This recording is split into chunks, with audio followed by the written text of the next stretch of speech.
Patrick or Patrick and Nick, however you prefer it. I have no preference. Oh, I do. Me first. That's fine. That's fine. How are you doing, Nick? What have you been up to this week? Oh boy. Yeah, just working a lot, really.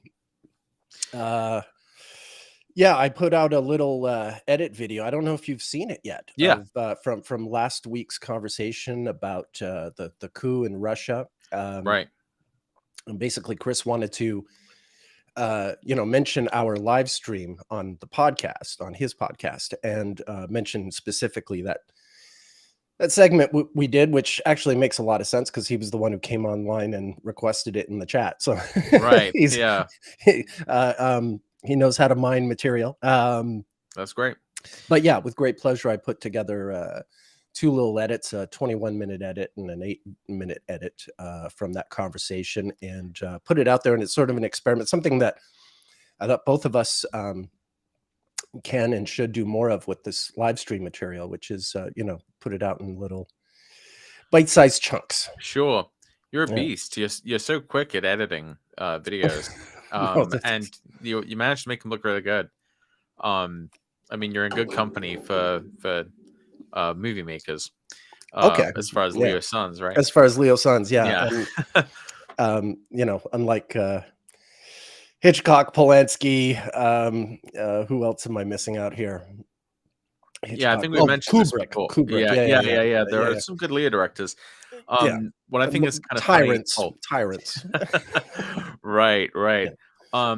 One director, though, I think is really funny is kind of the opposite example, or rather the opposite sign is, Michael Bay has the sun in Aquarius conjunct Mars. And of course, what is his signature style? It's to blow things up. Exactly. He's the ultimate explosions guy. There was this little anecdote I read about where during the filming of one of these Transformers movies, they had this huge rig set up to get this shot of a truck crashing, and they couldn't really do it without destroying the rig itself. And so the crew were trying to figure out these different solutions to getting this shot, and they just couldn't figure out a way to make this shot without destroying the rig itself. And so Michael Bay says, well, how much does it cost? And they're like, well, it costs like $350,000. He's like, just destroy it. For like one shot, for one like fleeting shot of like this huge, 16-wheeler, thing crashing into the camera.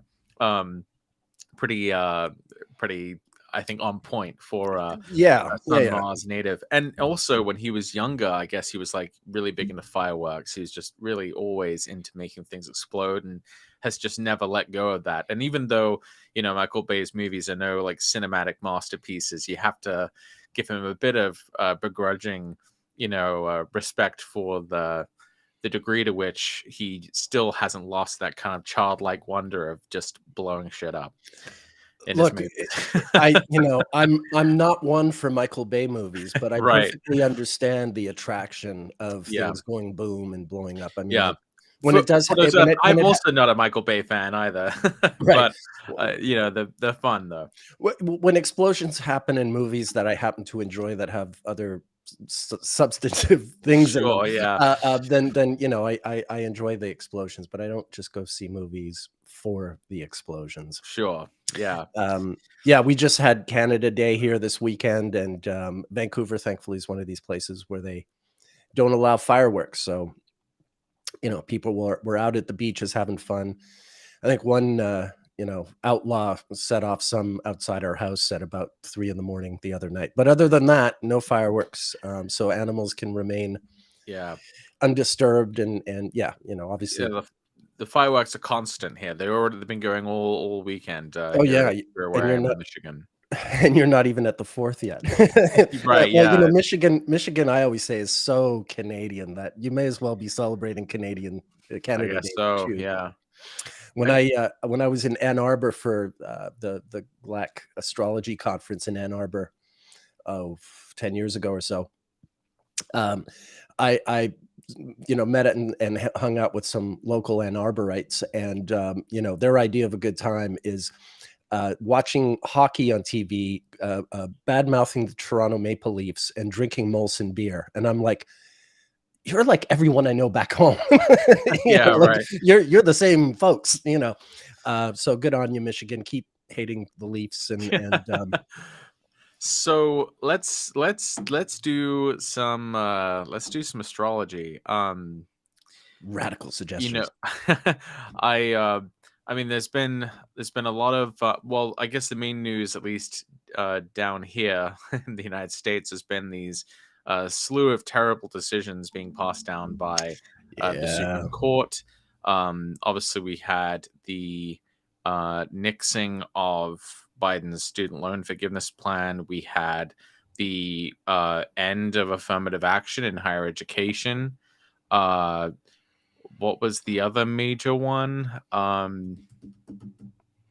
Oh, well, There was something else. There there, was there are something. I know there there was are like on, two things. there are ongoing like things that we thought were already sort of settled, like something resembling the old gay wedding cake Oh yeah, yeah, example, that's right. but That's right. it's some other twist on that. But it's like, That's wait a right. minute. Yeah, that's right. They legalized basically discrimination on the basis of religious beliefs, but really in favor of anti-gay bigotry. And I gotta say, I in some ways are kind of seeming, well, at least so far, I seem to have messed up some of my predictions about gay rights in the lead up to this Venus retrograde in Leo, because obviously 8 years before, back in 2015, was a really big um, Jupiterian sort of victory in many ways for gay rights, and so I figured that with the return of this Venus retrograde and it being um, in another configuration with Jupiter,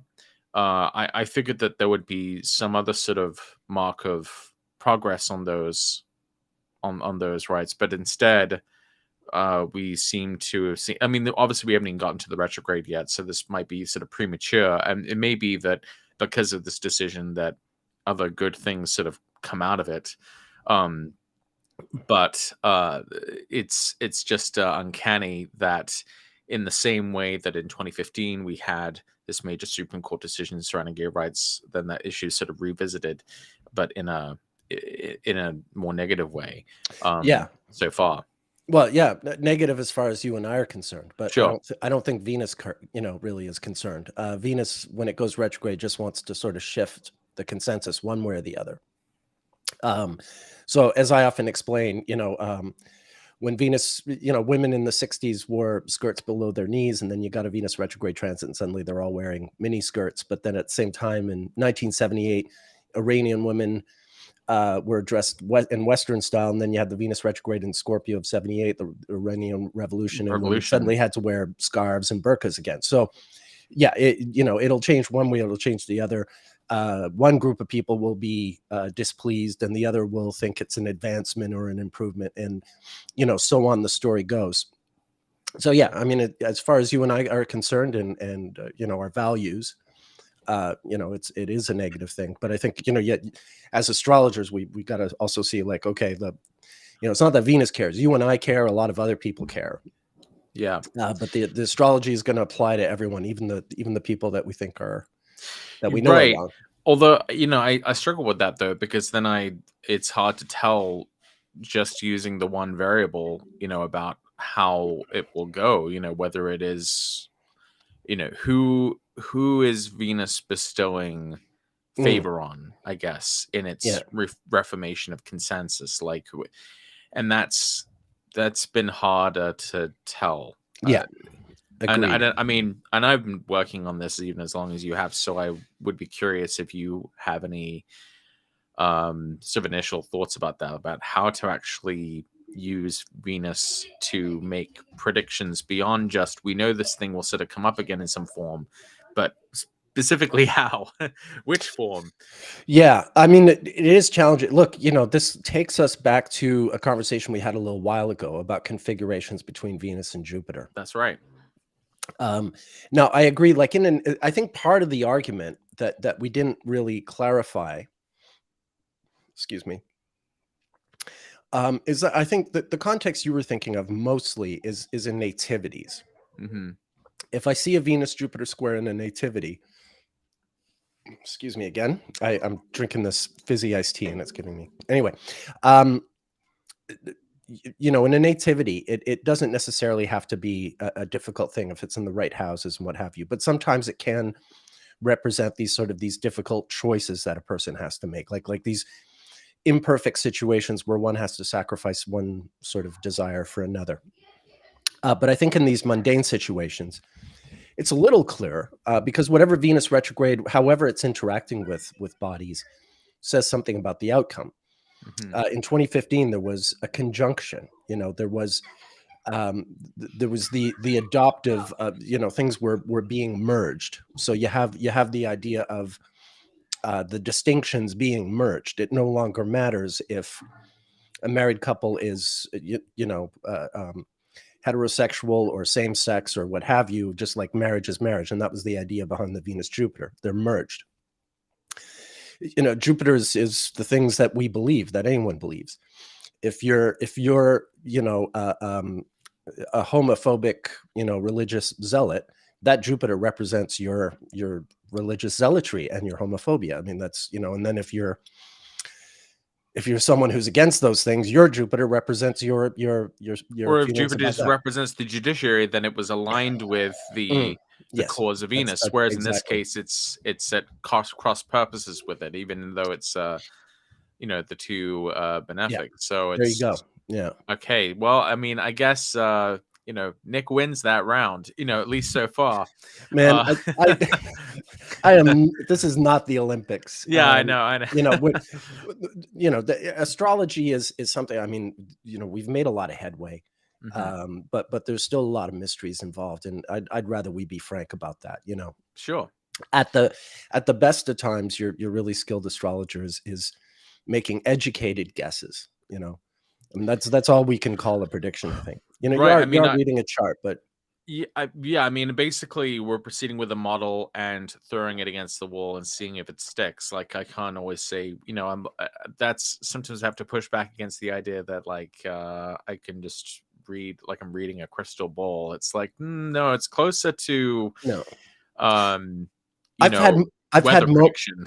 yeah, I've had moments, many moments where it feels like I'm reading a crystal ball, where I've nailed something, you know, that I'm reading in a chart, and as far as the person I'm speaking to is concerned, like, oh, you know, uh, they could easily sort of overestimate my skills just because Sure. of yeah, my success level, and you know, after 20 plus years of experience of reading charts, that you know, I hit things on the money pretty often. That means you have a model that matches the variables pretty well.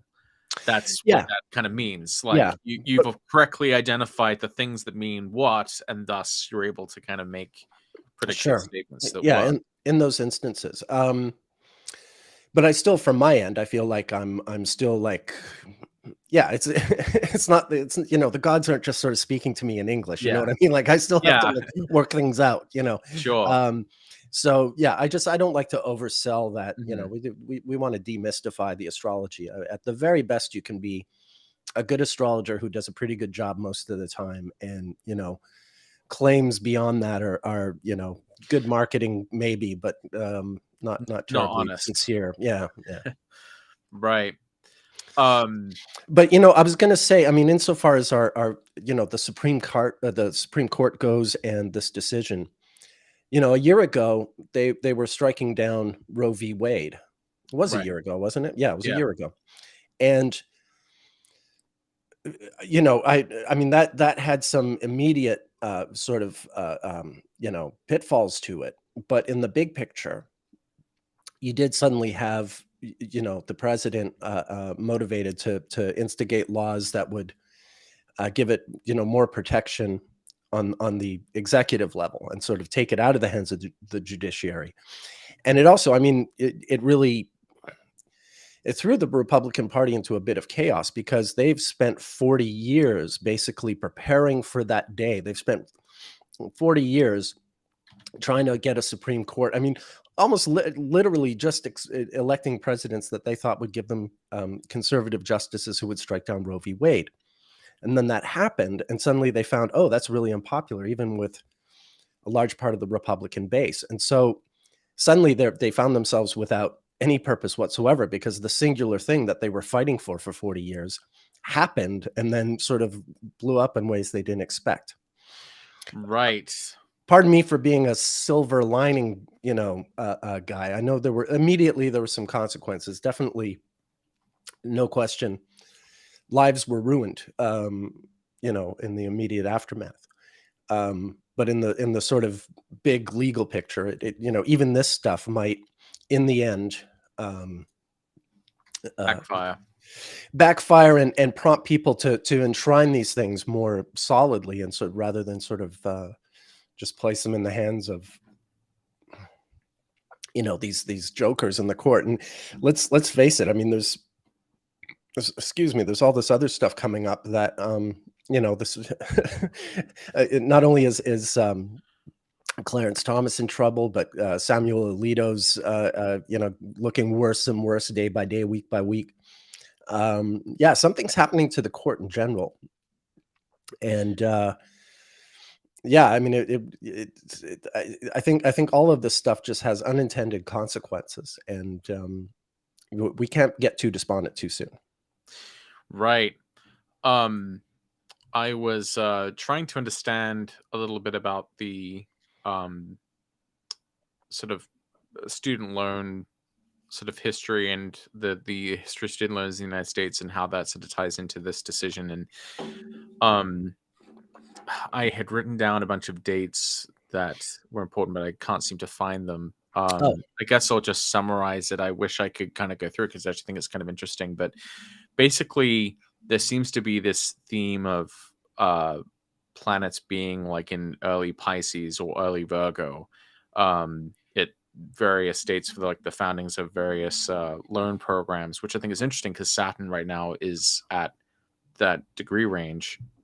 So it's sort of hitting a few of the charts that are relevant for the funding of higher education in the United States.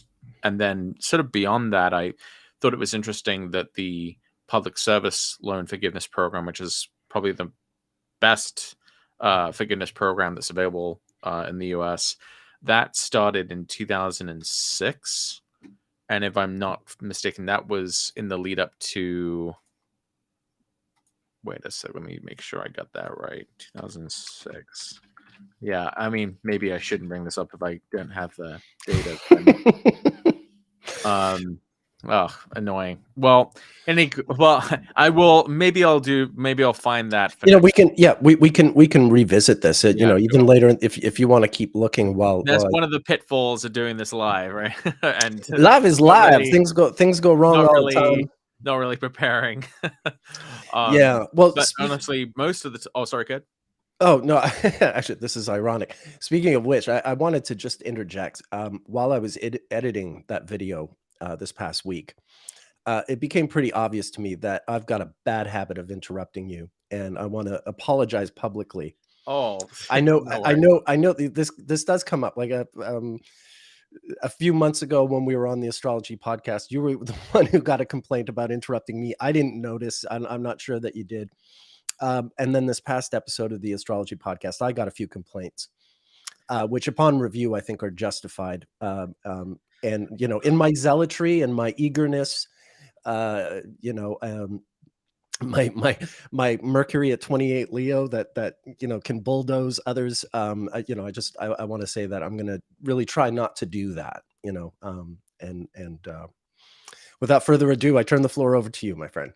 Oh, okay. I was just, well, I want to say in response to that, well, obviously I appreciate that, but I also didn't feel necessarily talked over. In the past, I have been a big microphone hog, so that's why I tried more deliberately to hold back when we've all had sort of discussions, because and I think when it comes to Venus and stuff, which that whole episode was about, I defer to you in many ways. So like I feel like I'm not going to get in the way of the maestro conducting a symphony here. Like I'm not going to give Patrick, you're really not really going to good give Bernstein notes. So I might be Bernstein, but you're what's his? No, I'm Woodward. You're Bernstein, right? No, or I was talking about Leonard. Oh, Leonard. Oh, okay. Yeah. I was thinking I was trying to think of a I was contemporary, thinking like, Carl. conductor. Oh, Yeah, right, yeah. Maestro. I see. Right, right, right. See, that just goes. I think of myself as more of an astrology journalist. Okay. Oh, Um, okay, so we got some yeah, comments here. yeah. Okay, Pixie actually wants to talk about Muhammad Ali's love life, which is a favorite topic of mine. So yeah, I can. Shall I share my screen, Patrick? Yeah, sure, feel free. Okay. Um, okay. So I'll go to my Muhammad Ali file. I do have a bunch of slides on his life, some of which I think were shown. But when it comes to his marriages, Yeah, I didn't so think that you discussed that on the show, actually. no, You just mentioned that. I just mentioned that it was Venus retrograde. Yeah. Okay, so um, these are his marriages, and then he also had like other children, sort of outside marriage. So his first wife, Sanji Roy, he met her when Venus was retrograde in Gemini, and he married her not too long. This is still a red 3. This is it's mind blowing. Okay, so here we are. The actual wedding, 34 days. So that's Venus pretty much at its brightest. Venus tends to be at its brightest 36 days before and after the station on its way to greatest elongation. And but yeah, this is still very much a red 3 wedding, and he had only met her briefly, as I showed during the Venus retrograde. I was gonna say they weren't together very long. No, it was quite whirlwind. He had just become the world heavyweight star a few months earlier, so he was riding high, and he'd been traveling all over the world, getting accolades. So interpretively, people might say, okay, a whirlwind romance and getting married like very quickly, that might be kind of a Venus retrograde Yeah, well, type look, Ali experience. was a very good-looking guy and very Famous. Yeah. charismatic and famous, and he had a lot of women, Right. and that is, and even when he was married, for a guy with a lot of integrity, I guess it was the one sort of area where he was, maybe not as powerful Sure. in controlling himself. I think very few people were, if they had the kinds of opportunities that he did. Sure. Speaking frankly. Anyway, Sanji Clay, and Sanji Roy Clay.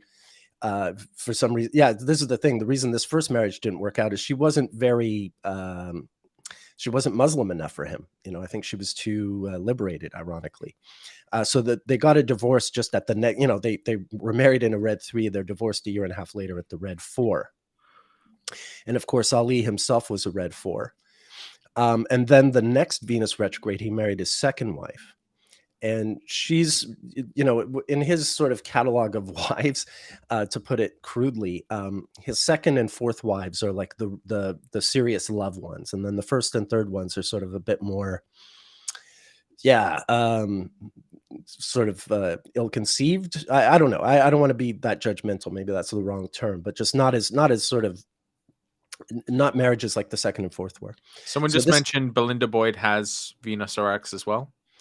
yeah, that's that's, you can throw that in there as well. So it's a marriage between two, and here's the red 5. This is his second marriage as a red 5.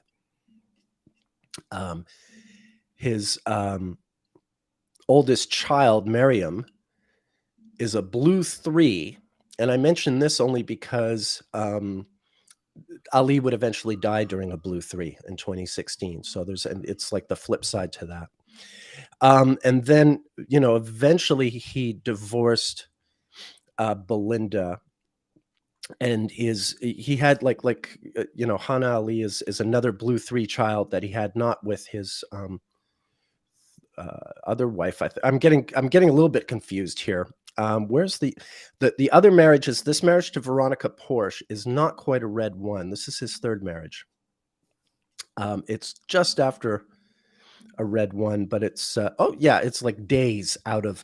So the only one that isn't a Venus retrograde, the only one that isn't a red interval, rather, marriage, is like at most 3-4 days off from being a red 1 marriage.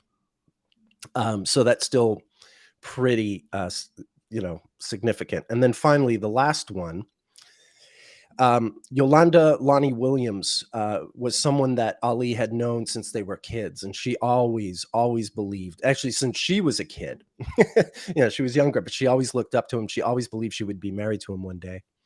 And yeah, they were married in 86 with Venus retrograde in Scorpio. So yeah,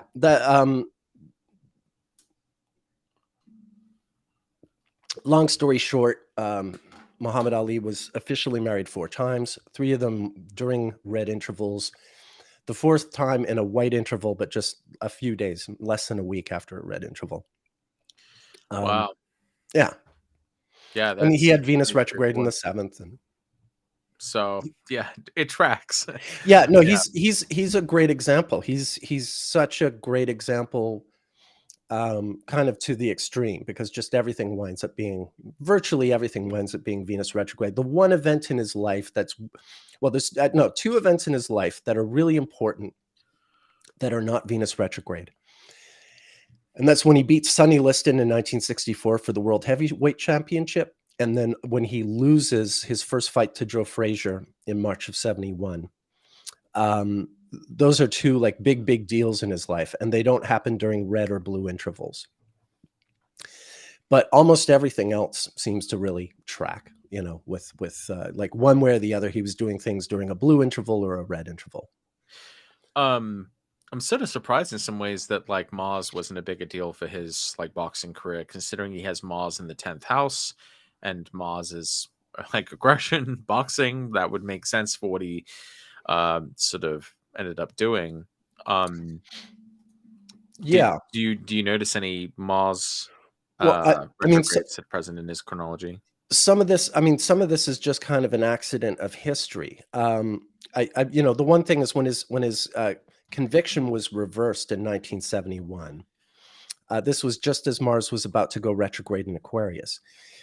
And as things would happen, this is the only time in Ali's life that Mars went retrograde in Aquarius in his lifetime, because the next time would be 2018, 2 years after he died. And the previous time was in 1939, which was 3 years before he was born. So this is the nature of Mars. The Mars synodic cycle, when you're getting to those, to Capricorn, Aquarius, and Pisces, it's kind of the reverse of the Venus retrograde thing. Like, it's so infrequent that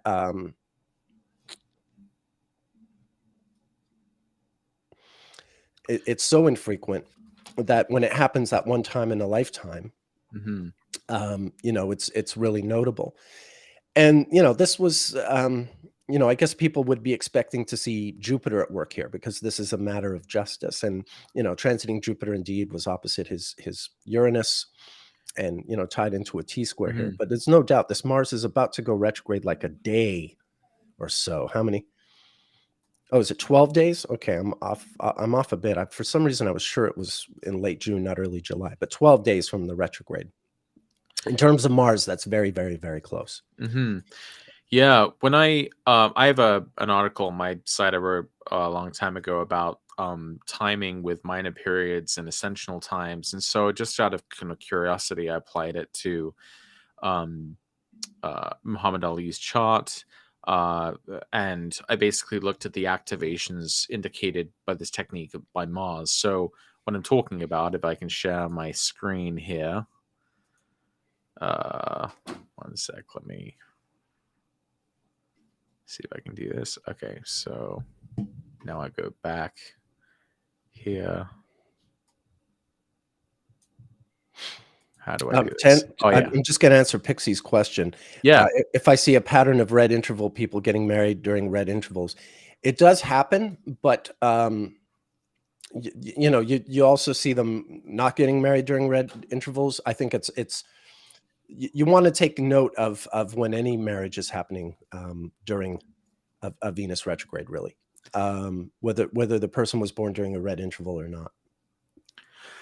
So here we have the ascensional times for the birthplace of Muhammad Ali. And so according to this technique, you convert these periods into years, and you can add these and divide these and add these to the periods of the planets. So when you look at just the activation of Mars in his 10th. That uses the minor period of Mars is 15. So age 14 would be this activation of his natal Mars in the 10th. And so that was the year that he won his first boxing title, that 1956 Golden Gloves Boxing Championship. And then if you look at the activation of Taurus, the essential time of Taurus, that corresponds to 1963 to 1964. Which is the Sonny Liston fight. Yeah. And then if you if you combine the minor period of Mars with the ascensional time of Taurus, then it corresponds to the time frame in which he won his third title and final heavyweight world championship. And then I started looking at the fractional activations. So you can, according to various valence, you can also look at the thirds and halves of these times. So when you combine the minor period of Mars with the essential time of Taurus, and you look at the third waypoint of that comes out to age 12, which is when he first began to box, right? Yeah, when his bicycle got stolen, and then within Right. a couple of weeks, he's on TV boxing his first match. When you divide the minor period of Mars, when you combine the minor period of Mars with the essential time of Taurus and divide that in half, it comes out to September 12th, 1959 to September 12th, 1960. Just 7 days before that was when he won the Olympic gold medal. That's right. Yep. At age 18. I mean, it's kind of wild. So basically I just kind of went through some of those. See, Mars and Taurus isn't so bad, is it? No, for sure. I mean, we know, like, statistically, at least according to Astro Databank, you can find a lot of boxers have Mars in Aries, Mars in Taurus. There seems to be something about that kind of combination. Of course, a lot of siderealists would tend to look at Mars and Taurus and go, actually, it's Mars and Aries. Yeah. But I think Mars and Taurus is... I've seen, sometimes the sidereal zodiac can be like that. Another favorite example is, Charlie Chaplin, who has tropical Mercury in Aries, but sidereal Mercury in Pisces, whereas Hitler, has it in Aries. And the difference between Chaplin and Hitler, like the biggest difference apart from ideology. Well, one can't shut up and one is mute. Exactly. Exactly. Right. Whatever, if Hitler had any talent at all, it was at giving speeches. You don't have to like the guy to appreciate that he was apparently quite good at it. Even if you don't speak German, you get the vibe, like he's really, convinced. Very angry about very angry and has a lot to say, apparently. Yeah. And then the other guy is, Chaplin's just, famous for not speaking, for communicating in a whole other really beautiful way.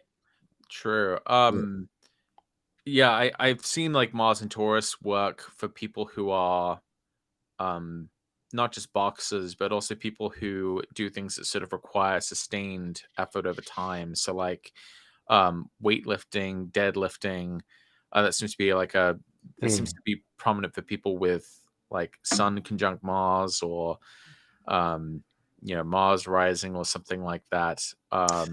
Well, speaking of Ali, I mean, this is something Robert Schmidt and I used to talk about. Schmidt and I really bonded over Ali's chart, because I presented it as, I was getting into my whole Venus retrograde thing, and Schmidt had been an amateur boxer when he was young. So and he really admired Ali. So Schmidt and I really sort of bonded over Ali's chart and getting into it in great detail. And, Schmidt was the one who remarked that if you know about Ali's boxing style, it totally fits. Ali was the success he was because of his ability to absorb punches. The famous rope-a-dope, was the Rumble in the Jungle match in Zaire with George Foreman is the famous example of that. But it's something that he did most of the time, which was just let his opponent just punch and tire himself out, and then Ali would sort of explode. And that's Mars in Taurus in a nutshell, is just the ability to endure that punishment, and then just tire the guy out. So it wasn't like this. It's not a strategy that a lot of boxers were using. I'm sure he's had his imitators since, but it was, even somewhat innovative, on his part to do things that way, and always caught people off guard. Yeah. Um, I mean, obviously, what I love about the Venus retrograde cycle is, it's perfectly astronomical. It's not sort of abstract. The one kind of weird thing about using essential times is like they're based on something that's quasi astronomical, but the conversion of the degrees to years is definitely more of an abstraction. So Mhm. I'm almost surprised that it's worked as well as it has. Um, I mean, there have been I did a presentation on this for the Nightlight Astrology group, Oh yeah. with Adam Ellenbars, and I thought it was really remarkable that if you take the ascensional time of Pisces and add it to the minor period of Venus in Michelle Obama's chart, it comes out to June 1989, which is the month that she met Barack. Um, so the activation of a Venus coincides exactly with literally the month of their meeting, and so it seems like that there could be something to that, but I'm not sure.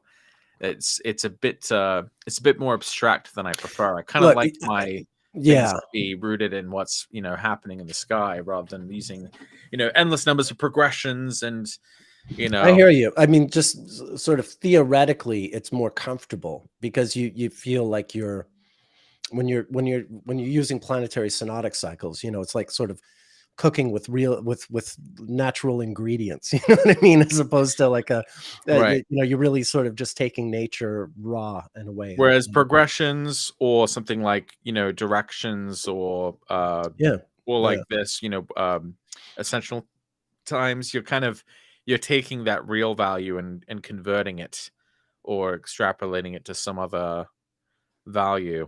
Mm. Um, so I wonder how like I kind of get the impression you would probably put transits above like secondary progressions, for example. You'd be surprised. I'm always no secondary progressions to me are really a joint transit, a joint technique that I use with transits, and I consider them to be transits just on an abstract internal clock. But I use them alongside transits. I know. I mean, I'm fully agreeing with you that I love the sort of the idea of using natural techniques like the Venus synodic cycle and the Mars synodic cycle because they don't need to be abstracted. They're very literal. They're right out of nature. But that being said, no, if I'm doing horoscopic astrology, then I'm using secondary progressions right away. Right away, they've always spoken to me very clearly. Hmm. But yeah, I consider them to just be part of the transit technique, much the same way that I consider the use of annual perfections and solar returns to be the same technique, that they're two sort of facets of the same technique, in the Right. same way I think of transits and progressions being the same thing. Yeah. I mean, they're all equating some period of time to another one. Mm. It's still it's still Yeah. that level of abstraction though. Still, that kind of makes me feel Hmm. like if in some ways I feel the most comfortable with transits because Yeah. I know that they really are kind of What's happening? what's You happening. can go outside your door if it's But nighttime and but actually I'm identify the also lights. but I'm also continually surprised though at how some of Yeah. these abstractions can work. I mean, like something like zodiacal releasing, for example, like Yeah, shouldn't work. talk You about know, I abstractions. mean, Exactly. That the that one, really, but it does. although what I will say for zodiacal releasing actually is that at least the major periods are based on those synodic recurrences for the most part. And actually, something I thought was really interesting is if you don't know about the intricacy, anyone watching, if you don't know about the intricacies of the zodiacal releasing technique calculation, it uses 360-day years instead of 365-day years, which seems kind of annoying.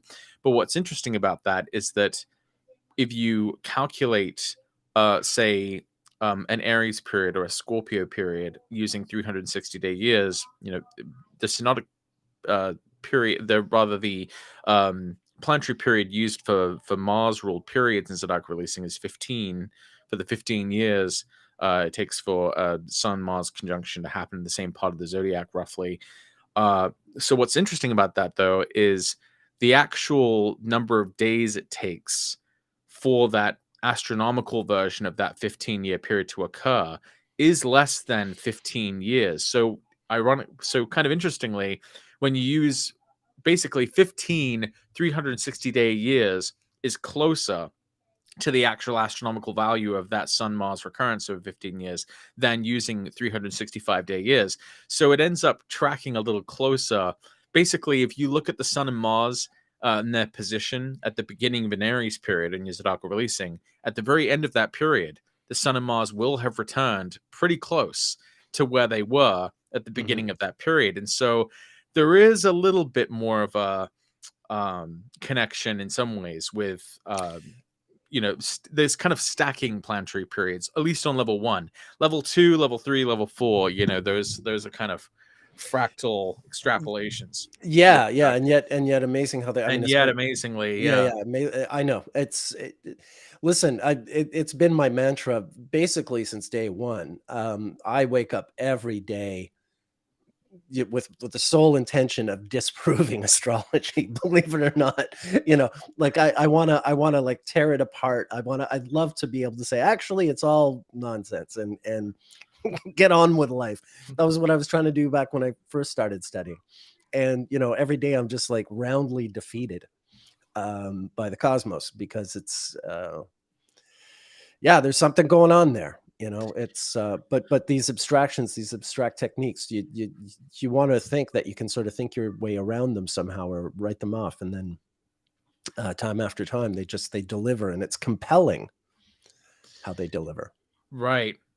And there are techniques we haven't even really explored yet. Even, I mean, there are so many just sort of I gotta say though, the only the only technique I really can't get my head around as for why it should be important or relevant is like converse progressions, which are basically just secondary progressions but in reverse.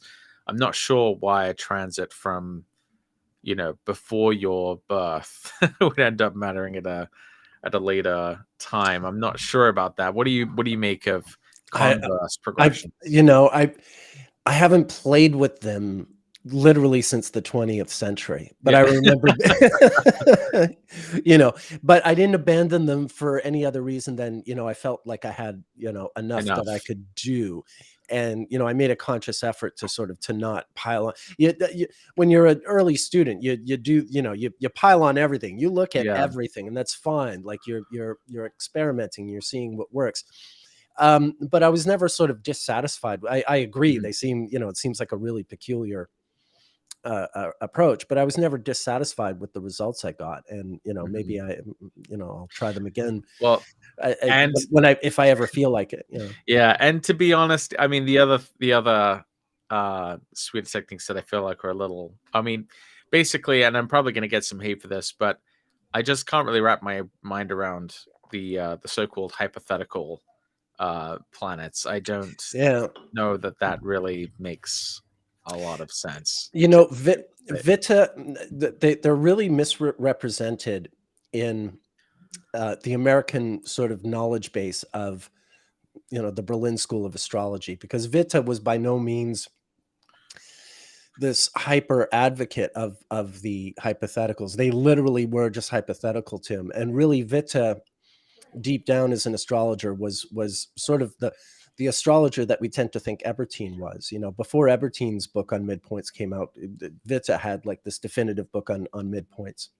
I buy midpoints. Midpoints. I buy midpoints. Midpoints were a really early sort of fascination for me. And I don't look at them as much as I used to. I think of them as being more like deep dive research techniques as opposed to useful in a conversational, consultation. But no, Vita gets a bad rap because of how he was represented in the States, and the hypotheticals are really sort of overemphasized relative to his work in the States, and it would be really great for a sort of a Renaissance understanding of that period of astrology in Germany, in contemporary Anglophone astrological discourse. It would really be useful to us, because that was quite a group of people Mhm. and they were doing really interesting work. And they all came to really terrible ends. Witte wound up taking his own life because the Nazis were the Gestapo were investigating him and subjecting him to all these inquiries and stuff. Mhm. After Rudolf Hess, who was one of the top Nazis, he was into astrology, and he he flew a plane to Scotland to try and broker peace with England, with Churchill, and as a result, Hitler clamped down on German astrologers, not the ones who were Nazi friendly, like Ebertin, Mhm. but Witte wound up taking his own life to ensure that his family still got his pension. It's that kind of thing. And then, of course, there's Karl Ernst Kraft, he was a Nazi sympathizer who thought he could use astrology to help the Third Reich.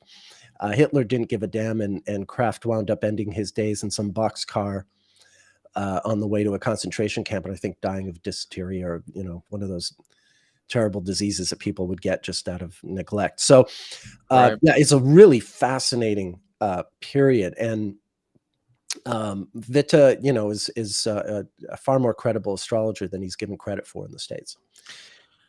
Yeah, I think midpoints are definitely a thing. One of the charts that just, really blew my head apart about like midpoints and like why they should be considered. And now to be clear, like I don't apply midpoints to every chart that I look at. I mean, there's a certain kind of like what you were saying earlier. I think when you start off with astrology, you sort of throw every technique in the sun at a chart, but over time, you kind of eventually find the things that kind of just help you kind of get to the analysis you need. And especially as a consulting astrologer, I have an hour.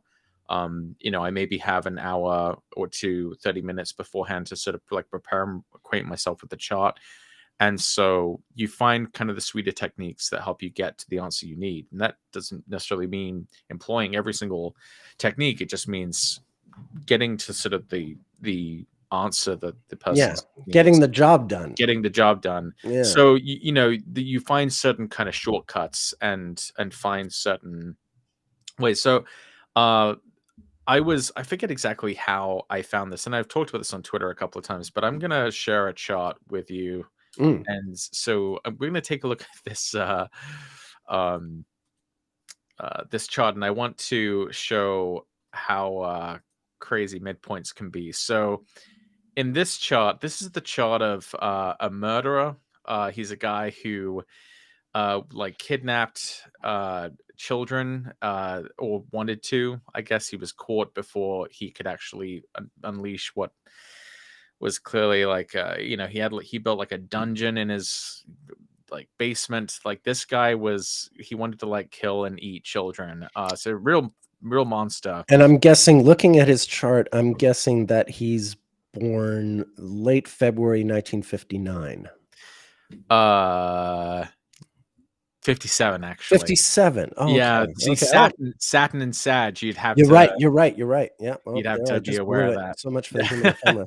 That's okay. No, Yeah, you're fine. I was looking at the Mars. No, that's funny. Okay, no, that makes sense, because in 1956 Mars was retrograde in Pisces, and that's Mm, obviously the Mars coming out of that retrograde. But then in 1958 it was retrograde in Gemini to Taurus, and so the minute I saw the Mars in Taurus, that was what threw me, and I wasn't looking at right. the Saturn or the Jupiter, which would have tipped me Now, off. Thank you. right. No worries. So I was just looking at this chart and I was trying to figure out like, well, what makes this guy like this? Like what on earth in his chart could point to him being so, you know, extremely challenged in this way, like having such awful desires. And so, you look at the ascendant ruler, it's Mars and Taurus. Well, there are plenty of people with Mars and Taurus as the ascendant ruler who don't do anything like this. So that's not really sufficient enough in the explanation. He's got Uranus and Pluto in the fifth house. I guess that could sort of potentially mean something, but obviously not every person born in 1957 or even earlier than that, with Aries rising necessarily has these sort of terrible desires towards children. But then I noticed that the sun is not only opposite Pluto, but is also right at the midpoint between Mars and Saturn. So if you take your fingers across the screen and you put your thumb on Mars and you put your index finger on Saturn and you close them together, you'll notice that you'll start seeing the symmetry there of how the sun is at that midpoint between Mars and Saturn. And then because the sun is moving to an opposition with Pluto, we can see that Pluto is also at that midpoint between Mars and Saturn. And remember, in his chart, the sun rules the fifth house of children. So we can see this is someone who has the significator of children in that chart, not only opposed by Pluto, which could be challenging in its own way, but then also at the midpoint between Mars and Saturn. And it wouldn't show up in a way that you would automatically see just by looking at the aspect relationships, but it becomes really, really clear by midpoints that, oh my God, the sun is really caught between the jaws of Mars and Saturn, and that it's really kind of corrupting or tainting or endangering, the significations of the sun in this chart, which in this case is the fifth house of pleasure, recreation, children, sexuality, etc. So a really deep, dark example, Indeed. but I think a really fascinating, example of the importance of midpoints, because I would not have been able to arrive at an explanation for why this guy was such a monster. For anyone who was interested, that was from Astro Databank. The person's name was Nathaniel Bar Jonah.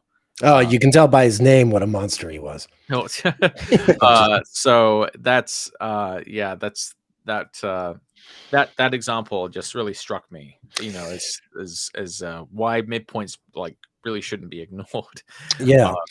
Laura's asking about materials on midpoint interpretations. I mean, Eberton's book is good. Witta's book is good. Alfred Witte, Witte. And then also more for a more contemporary American work, Michael Munkasi's work on midpoints that's a really good book, actually, that I really resonated with me. I haven't read it in over 20 years, but I remember really loving it at the time. Is that Midpoints Unleashing the Power of Your Planets? That's it. That's the one with a black cover. Oh, there's like a blue cover now, but it might be a different version. It might just 2018 edition. Oh yeah, okay, that's yeah. I read the 1990 whatever edition. I probably got that book in 96, 97. Someone else was just asking a very simple question. Angela was asking, I apologize in advance for the silly and mainstream question. Well, you should, Angela. No, I'm just kidding. Is Venus retrograde without considering the pre and post shadow periods just not good for starting a new relationship? Thanks. I would say it's not so much, it's not necessarily going to be bad, but one does want to recognize where the Venus is in the story. For instance, maybe it's someone who's just coming out of a relationship, or the relationship starts under some kind of sort of scandalous circumstances. It can still be true love. It can still be a good relationship, but you want to be able to. It's the same rule that you get with Mercury retrograde. Like, as long as your eye is on what it is about the subject that accounts for the retrograde planet, and you're okay with it, then I don't think it's necessarily bad. But if you can't put your finger on it, if things are just starting and you don't know why, Venus was retrograde when the relationship started, then there probably is something that's going to sort of emerge later that accounts for it. I should tell a story. This is a really personal story. Yay. So this is a super, gather around, children. This is a super personal story. But since the individuals involved are no longer with us, I feel I can share it. So about 20 years ago, when my grandparents were alive, my mother and I interviewed them on video about their lives, to have like a family record of their lives. And I found out then and there, I never really knew my grandparents' wedding anniversary, but it turns out they were married on the day before Franklin Roosevelt died, April of 1945. And I was already, a human ephemeris at this point. I'm like, oh, my grandparents were married during a Venus retrograde. What's that about? And I just kind of put it aside, right? Now, I was raised up, these are my mother's parents. And my mother had a brother who's 8 years younger, Andy, who was adopted. That was always, Andy was adopted. For some reason, Andy, like my grandfather, they had the exact same artistic skill. They were draftsmen and they made these clay models of houses. They had all these like interests and skills that were the same. But Andy's adopted. Anyway, my grandmother died in 2006. And when she was dying, she told Andy that, in fact, my grandfather was his real father and the product of an affair with another woman, and that my grandparents had adopted him as an adopted child, even though he was actually biologically my grandfather's child. Andy's birthday, Andy was an Aquarius born in 1954. So if you trace back 9 months before his birth, you wind up in the red one Venus retrograde of 1953, the return of my parents and my grandparents' wedding in 1945. Wow. And so I'm suddenly like, oh, okay, that all makes it. See, now I see the Venus retrograde. Now I know why my grandparents got married in the Venus retrograde. Knowing my grandfather, the story wasn't too shocking, but I think it's just one of those things. Like the family has the same story your whole life, and you're like, okay, Andy's adopted, and you don't really, the alarm bells would go off, but you sort of you tune them out and you go on with life. And when the truth did emerge, I just kind of chuckled to myself, like, okay, there we go. Now I Right. know. Yeah. I would say some of the kind of, I don't want to say these are the most common versions of Venus retrograde you see, but I just wanted to go over maybe some of the scenarios that do seem to sort of fit Venus retrograde somewhat like that. So I think certainly, um, I think things like infidelity or like extra in the context of a marriage, extramarital affairs or just cheating sometimes can occur during these times, because it's times when pleasure or principle of desire kind of reaches a boiling point or breaking point. What do you have to say about that, Nick?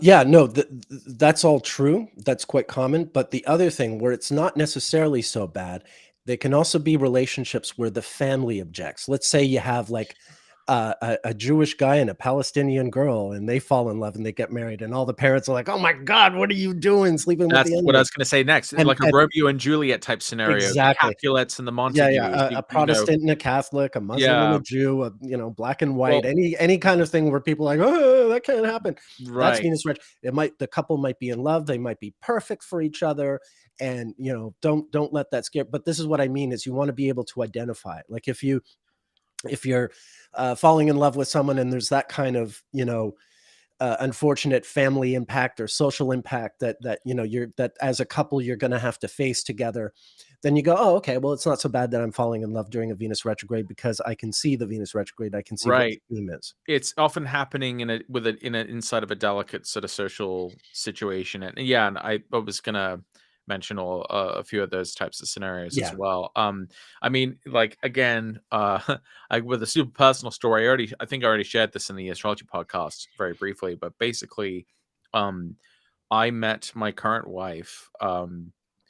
We have no plans to separate, so I'm not saying that like my next one, my present wife. I met her during in the lead up to Venus retrograde in Gemini. We started dating during a Venus retrograde, and of course the Venus retrograde element of that situation was that, unbeknownst to me, she had literally just been um, given basically her husband what said he wanted a divorce. Like he was born with the Venus retrograde, for what it's worth, and that was when he told her he didn't want to be married to her anymore, and they had a baby together who was less than a year old.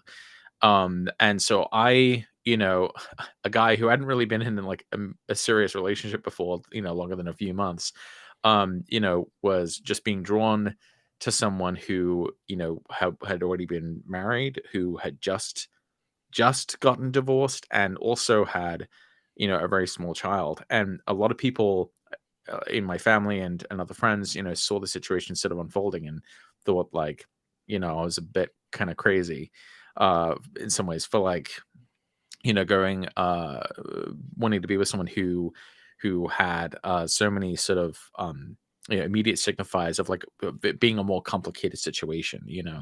Uh, I but I don't regret it. Oh, I don't regret. I mean, it was, there were kind of complications along the way. I can't say it was a straightforward such situation, but it it all ended up being okay. it's worked out But it, beautifully. it And but you're a it's great stepdad, and yeah, but yeah, so it's oh, thanks. And I think it's but I do think that the Venus retrograde in Gemini is bringing people, two very, very different people together.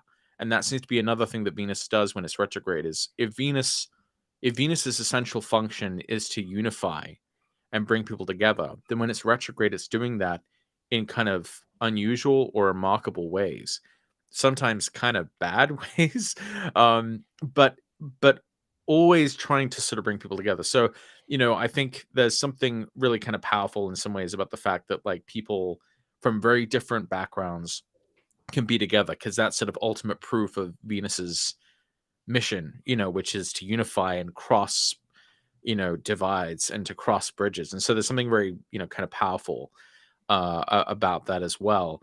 Um, and in people's lives, because even in the case of like, cheating or affairs, sometimes depending on the context, that can also eventually, be uh for the better for everyone for involved. better for everyone involved. Mhm. It just sort of depends. Um, you know, um, so it's funny, like well, it's not really that funny, but I happen to know, I happen to have found out, unfortunately, like back in 2007, that Venus retrograde in Leo, that was kind of when things went off the rails with my parents, where my father like fell in love with someone else, and my mom obviously went through like a lot of pain through that situation, and I never really forgave him, and it was, it's a big sort of drama in my family. But my mom is happy. My mom is happy. She there were there were stretches of years, where she would always bring up, what happened. And you know now, I ask her about it, and she says honestly she's fine, and she doesn't even feel like she wants to be in, another relationship. And she's like, I'm happy. Like she's like, as much pain as it was, I'm glad that, Mm, I'm get to be by myself now.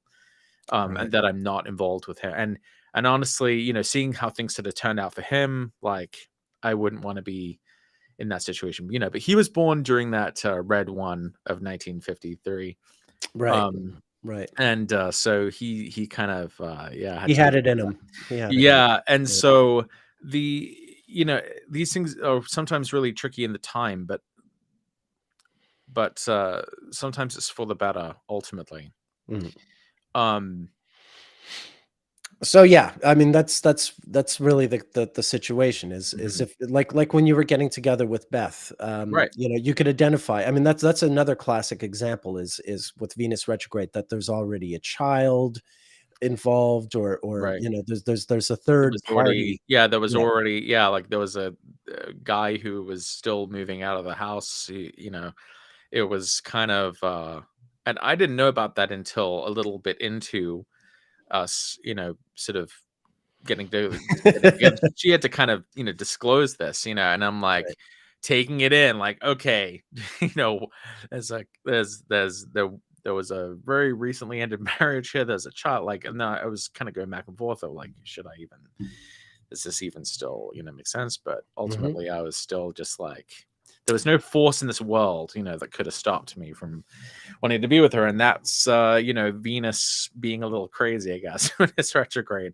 And if what it's worth, we also got legally married under the Venus retrograde in Capricorn of 2014. Mm. And that was also when our first child was born. And then in 2015, my our second child, or my third child, was born. Um at in October for October 1st, 2015. So hit Coming out of the the red. retrograde. Yeah, yeah. Yeah. Red 5. So we've had kind of Yeah. some Venus retrograde type Yeah, stuff. for sure. For sure. Yeah.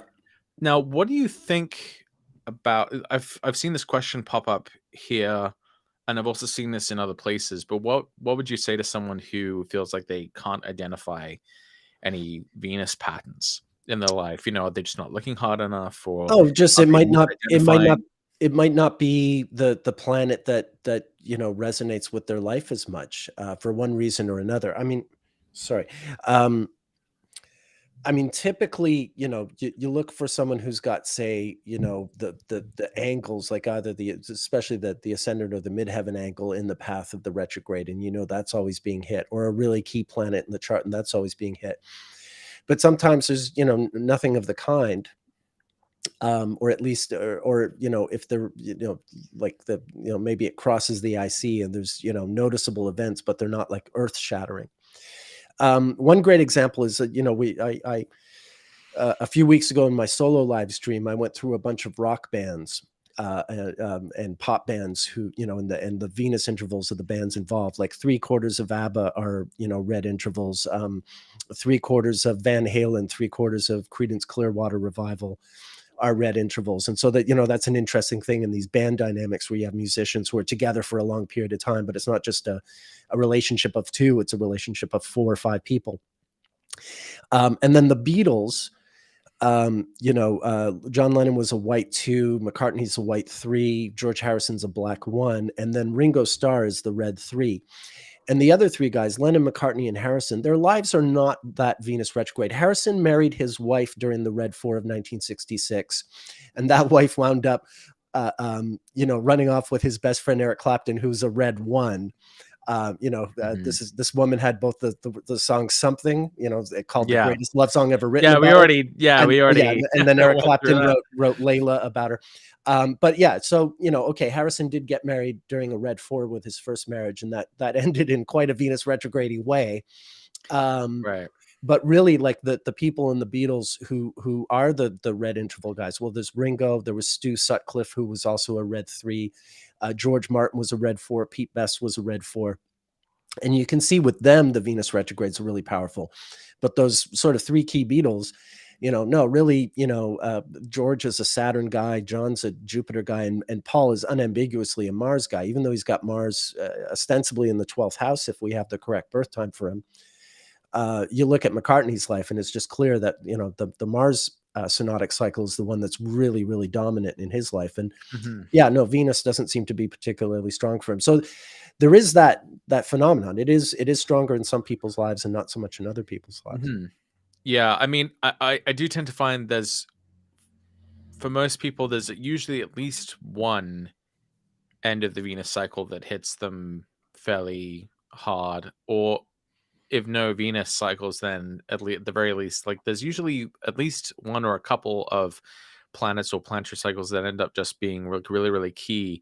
And I gotta say, I haven't really seen as many people talk about this, but I've seen so many um iterations now of like 9 and 18-year intervals, which tracks with basically where eclipses are happening in Mhm. someone's life, right? That's the nodal cycle, the eclipses. uh I mean, I'm sure people have talked about this before, but it's Not enough. so seemingly ubiquitous almost. There are just so many people who seem to really have very similar kinds of things happen over the course of those intervals, and there's a whole treasure trove there, because I think the Venus is just like kind of one particular side of the human experience, but like the sun and moon are like pretty central. And I think that the eclipses would have eclipses are really complicated, and I think in some ways we overlook them because I think we're expecting the same ones to have the same kind of impact. And if we don't see something happen on the day of, then we don't quite Right. give it as much attention to something. They're actually really important, though. I think those they there must be some way to categorize those eclipse periods in a similar way that you do with the intervals of Venus, Mhm. that I Yeah. think would kind of capture the that would actually capture what I'm noticing sort of anecdotally, um, in the same way that you've noticed a lot of like the repeating themes don't always happen within the retrograde itself, but sometimes like a few days after or outside of like the even the shadow periods, but really just being able to capture the intervals of like the red interval. Like there's going to be a red interval or blue intervals of the sun and moon that I think would sort of help us analyze those cycles in a similar way. Um, what was it? Oh, someone asked, what's the impact of the retrograde crossing at angles? Can you give some broad significations, houses and signs aside? I think we could probably do that. Yeah, I mean, my go-to, I think what I said this in the episode with Chris, when Venus retrograde is crossing the ascendant, what really happens is that the life enters some kind of new chapter. It's really noticeable if you're if you're someone who like you live out your life and after you die, someone was going to write your biography. The periods when Venus retrograde crosses your ascendant just make these natural places to start a new chapter in the book, you know, to close the chapter, and then so and so did such and such, chapter 5. So and so starts blah blah blah, and so it's really the best way to describe it because every other context is going to be completely sort of unique to the individual, but it really is sort of a natural place to see the life hitting some new sort of stage in development and that kind of thing. Right. Um, yeah. What do you think? Well, I'm thinking about that because I know that Venus retrograde is hitting It's my crossing both our ascendants in yeah, yeah, it's happened a few times now. Yeah, I mean, those times really have been pretty huge. I mean, in July of 2015, July of 2015, that was when I was, it's actually when I kind of started rebooting my site, which I've been planning to do again pretty soon, seemingly right on schedule. I just sort of did mine just did mine I'm kind of rebooting that. I've also with Venus going retrograde through my ascendant, I've been just well, really since this has really been going on since the solar eclipse opposite my sun, but I've been, making a lot of health changes and that have had a really big impact on like um my physical health and uh, some changes in my appearance and the body, which is also the ascendant. I've also decided to like grow my hair out longer, which is almost like hard to imagine. I'm like not used to having hair like this long. hippie. But I've been thinking of just growing it out and see what happens with it. I can always cut it if I don't like it, but it's like I actually sort of spontaneously decided to do that right on the day that Venus ingressed into Leo, because my wife usually cuts my hair and she's like, oh, you need a haircut. I'm like, what if I didn't? Um, and and so I'm just sort of seeing where that goes. So I guess as Venus continues to go retrograde through my ascendant, that will, I guess, develop. But like that could be like a change in my look, I Mhm. guess, with Venus going retrograde through the ascendant. I, on the other Um, hand, just ordered clippers from Amazon. My wife is complaining my beard gets too scruffy, and I'm tired of paying like $40 for a haircut when I just, get it shaved and stuff. So yeah, I've just bought clippers, and I'm doubling down on the refined. I mean, I'm too old for long hair. I had long hair. I had long hair as a kid. I was a hippie kid. So yeah. I'm in the opposite side of you. I was, as a young kid, I had shoulder length hair. Obviously, in my 20s, I was, playing drums in a grunge rock band, and I had, Yeah. hair down like in front of my face and all that stuff, I've like playing the always drums. had And short hair, so yeah, so there you go. now So we're all, I'm feeling like I wanna live out the Leo just a little bit and see what a mane looks like. I can always cut it if necessary, but, I'm rocking the Obi-Wan Kenobi beard is the other thing. So. yeah, no, that's cool. Um, what was, there was a bunch of other stuff in 2015. Obviously, that was when we first started doing sort of joint projects together. I mean, really Yeah, going back to 2007, that was when I kind of first was introduced to your work with Venus through yeah. the article you wrote, and then the I Love Astrology podcast in the summer of 2015, and now doing this. So I think this I definitely, see how this is kind of important for myself. But uh, for Venus retrograde and around the IC, I mean, the obvious associations we might draw with that would be uh, situations involving your living situation and where you're situated. So, actually, I just had a client very recently, not to give any names or anything, but in my session with them, I had told them that the Venus is going to be going retrograde through their fourth house, and that I figured that this would probably be them moving in with a new partner, because the previous examples of Venus going retrograde in the fourth house had sort of similar outcomes. And they said, well, that seems unrealistic because I'm not really with anyone right now. And then they just let me know a few days ago that they are moving in with someone, and this is Nailed it. happening right then. So yeah. Star um astrologer right yeah. there. Star so astrologer. so what's interesting about that, though, is um it wasn't the time that the relationship started.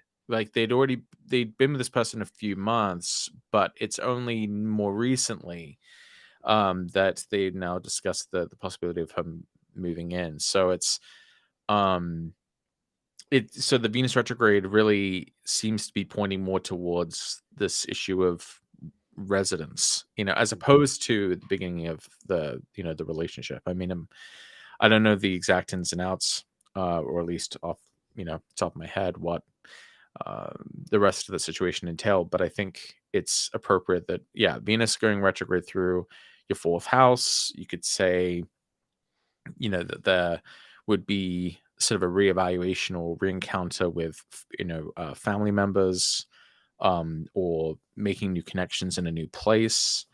Um, are there any other, like, Venus to the IC examples you can think of off the top of your head? Yeah, it can have to do with again, it's IC stuff. So like Mhm. ongoing family drama, parental stuff, especially, um, uh, and then also like if, living situations where, yeah, roommates, other sort of disturbances in the home.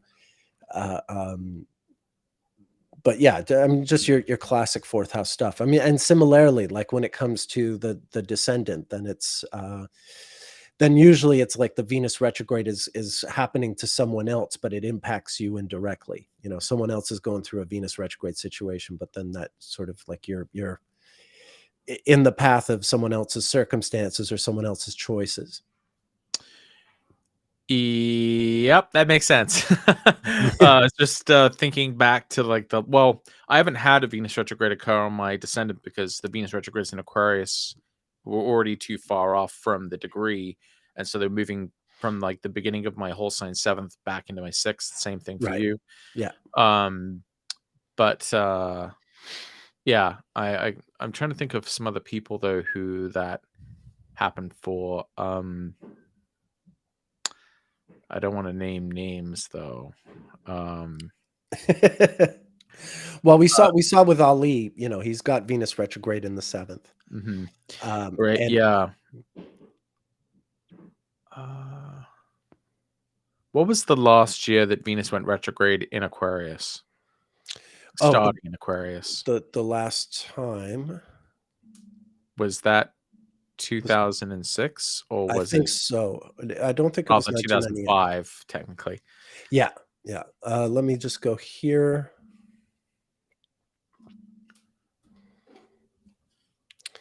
I'll look that up real quick.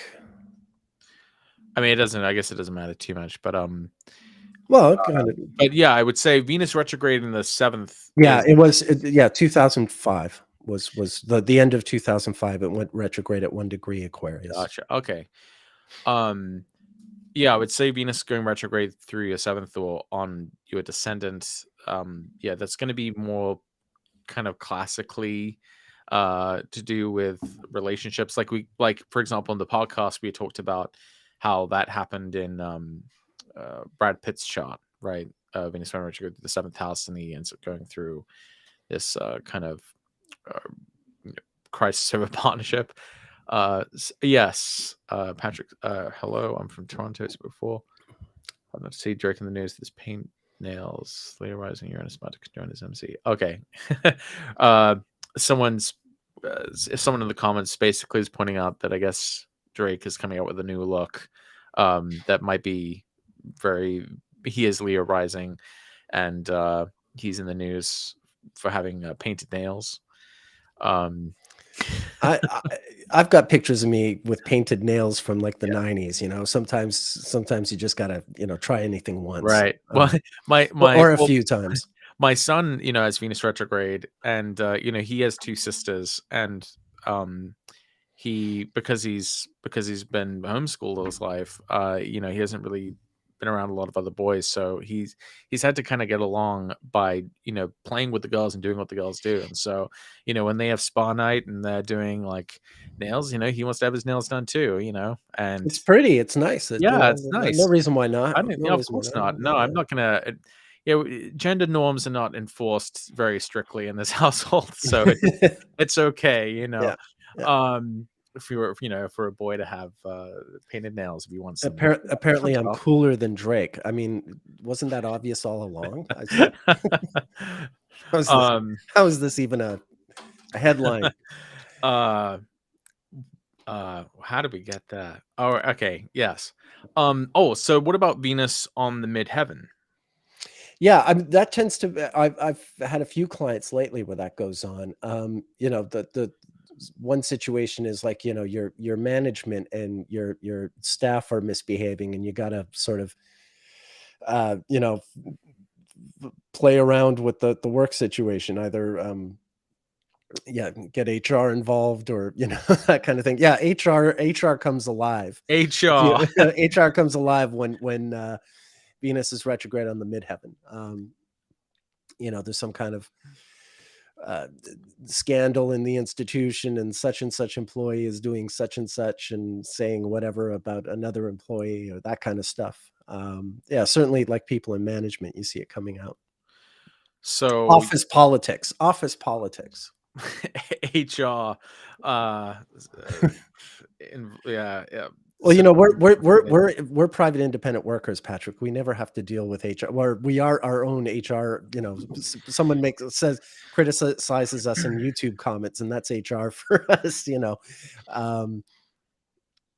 What you looking at there? it's just looking at Nia's continued comment here. So rappers have a masculine image, and everyone is thrown off with this Venus retrograde in the first for Drake, Right. who's Yeah. presenting, sort of less typically masculine ways of appearing. But I think that's really interesting.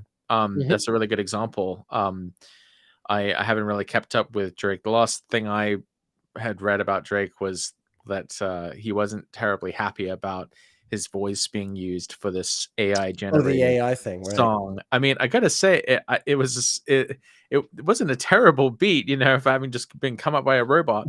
I think Um, that's what's upsetting, is that it was pretty good. it wasn't, wasn't. I mean, yeah, it was. I would say better than some of Drake's more recent things. Anyway. Well, I'm an old gray hair. To me, Drake is the great British singer Nick Drake, who made 3 amazing albums in the early '70s and then took his own life, or somehow accidentally died. uh, And he was a Red 3. He was a Venus retrograde dude. um, in the course that I made, in the rectification course, the birth time rectification course I made with Chris Brennan, that's available on the Astrology School for purchase now. Get it now.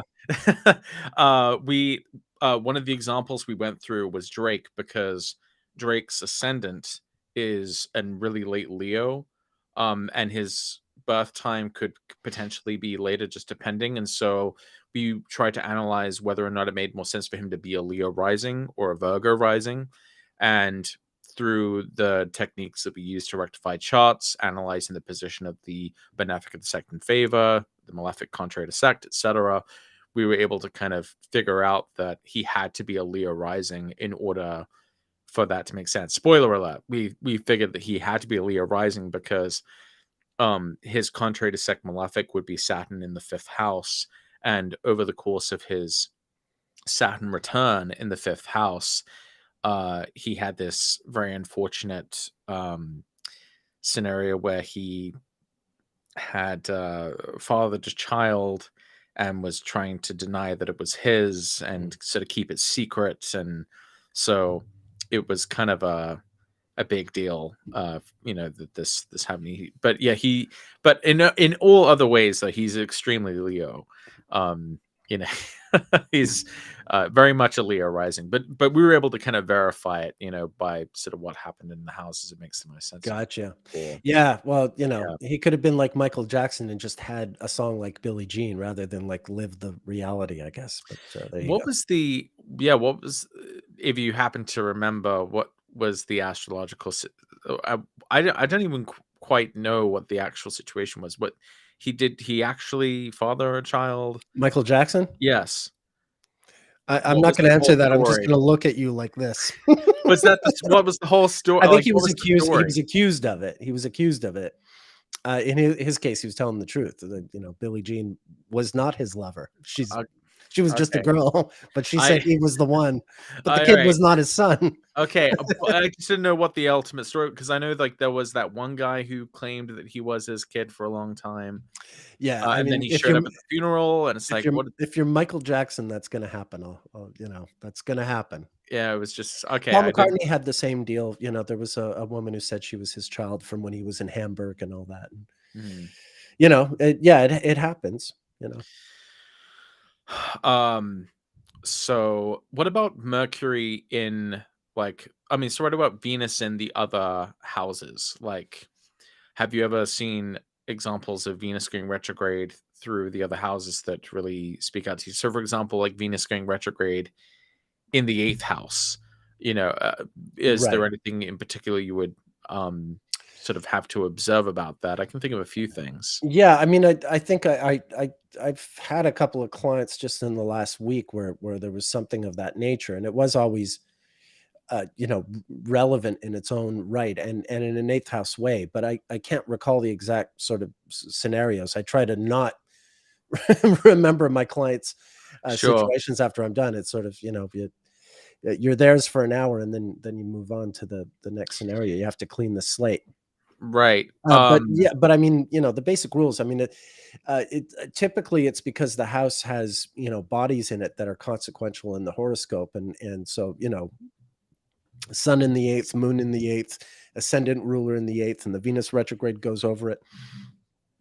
Yeah, you've got yourself a readable situation, a situation that using your horoscopic interpretive techniques that's going to make sense. Oh, someone was asking about Venus in the 12th. One really interesting thing I've noticed with Venus in the 12th, and not just, and this isn't just Venus retrograde, but I imagine it'd be more pronounced maybe with Venus retrograde in the 12th, is receiving the attention of receiving unwanted attention. Mhm. Um because if the 12th is like enemies, or those in aversion to you, or those in who you don't, is, Venus is like attention or desire, but it's sort of coming from the wrong people. So sometimes I've seen people who've had Venus uh go retrograde through like the 12th house, and it's like being the subject of someone else's fantasies. So someone who really, really wants to be with you, but you don't necessarily want to reciprocate or can't reciprocate. Or Um, don't even know they exist, but well, but they're right. thinking about I suppose, yeah. Well, because again in the podcast you mentioned how Venus went retrograde into the 12th for Kirk Cobain, and I would see that as it was unwanted attention, right? He was so beloved, yeah. but it was like not, he was not in a good It, space it for was it that. was literally oppressive for Yeah, him to be loved like that by that, certain yeah. people. Like it, yeah, it sort of, yeah, And imagine it wasn't just the general fame thing, but also more specifically, there might have been people who just, became obsessed and were like hunting him down, to try to get yeah, to him. And, yeah, yeah, I mean, yeah. it's so I think, yeah, Venus retrograde in your 12th is like unwanted attention, and people who kind of want you, but not in a way that you want. And I would say similar things about the eighth house. the eighth house isn't the house necessarily of enemies, unless you are looking at like the really ancient traditional significations of the eighth house that include enemies. But I would say Venus in the eighth house is like it's again that principle of desire, but happening in less ideal ways. So it can make sense for a similar type of scenario where maybe you're receiving the affections of someone that you don't necessarily want to accept. Mhm. So that sometimes this can be like harassment. Um, Or I even know, just sometimes, yeah, I mean, it can be harassment, but it can even yeah. just be the unwanted attention itself. Another classic one is falling for someone who's a different orientation is I think another sort of 12th house thing, straight Okay, guy, yeah, that makes sense. Yeah, straight guy falls for a lesbian, woman falls for a gay guy, any combination combination thereof. of Yeah, the, that kind of thing. Yeah. wanting someone who you can't have or who doesn't want you. Yeah. um, Yeah. Now, when it comes to some of the um, like financial connotations of the eighth house, I guess we could say that Venus retrograde. Um, I think that could make sense for a time when you come into money, but maybe through less savory means, maybe dishonestly or um, because of another person's misfortune that you happen to benefit. Mhm. So, sometimes I've seen situations where someone has passed away and then that person ends up inheriting all of this stuff or money from the situation. That can happen sometimes with like a benefic transit through the eighth house. Yeah. Or I I sometimes you, I just had a client with that exact situation not, 24 hours ago. Yeah. wow. Yeah. And or even being able to benefit from insurance or benefiting from being able to settle in a lawsuit, in a dispute. It's usually because something bad has happened that the money comes, Yeah. or and so that, I mean, it's, I guess it's not really specific to Venus. This is more like a benefics going through the eighth house type thing. But if Venus is going retrograde in your eighth house, then I would think that would be, It's speaking, yeah, when it's yeah. retrograde, it's speaking, that's exactly right. You see exactly that kind of stuff. Okay, it looks like Nia. looks like this is hitting some people. Gee, Nia, does that mean astrology works? Oh, no. I don't know. Let's see. Now, what do you think about Venus retrograde, like in um well, what about Venus? Well, this might be a funny one. What about Venus retrograde in the fifth house? Yeah, yeah, there's shenanigans in having fun, either, like, if you're a parent, your kids have done something and you get called in to see the principal or something, um, or just in your own sort of, search for fun. You know, you go camping with friends, and someone's wife winds up with someone else's husband at the camping trip or things like that. Venus, well, the fifth is a joy of Venus, and that's where Yeah, the fifth house exactly, says there's exactly. kind So of, it's, yeah, I mean, Venus retrograde is gonna. Oh, we're getting advice from up above. Oh no. oh, this loser again, the astrology podcast. This Ah, guy is always telling us what to do. it's No, so SEO unfriendly. Um, so we should talk about. I should I would want to I would want Yeah, to I wish prepare we. that. That's Yeah, that's a good. I would want to prepare that a bit more because this is a bit slapdash. This is slapdash, and I would want to think about it, Yeah, but that's a good call, Chris. I would say Venus retrograde in the fifth would be like, maybe like exploration of one's sexuality. I mean, I would think. Like when I wore when I painted my nails. Well, well, no, that's just first house. That's just presentation. I mean, like, I mean, I don't want to. I hesitate to put out such a sort of specific scenario out there because I'm not saying like it should absolutely mean this, but it would be something like, say, someone's never had a type of sexual experience before that they end up having, while Venus goes retrograde through the fifth house. Like it could be, I never had a threesome before, but this one crazy That's summer in yep, 2015, it yep. happened.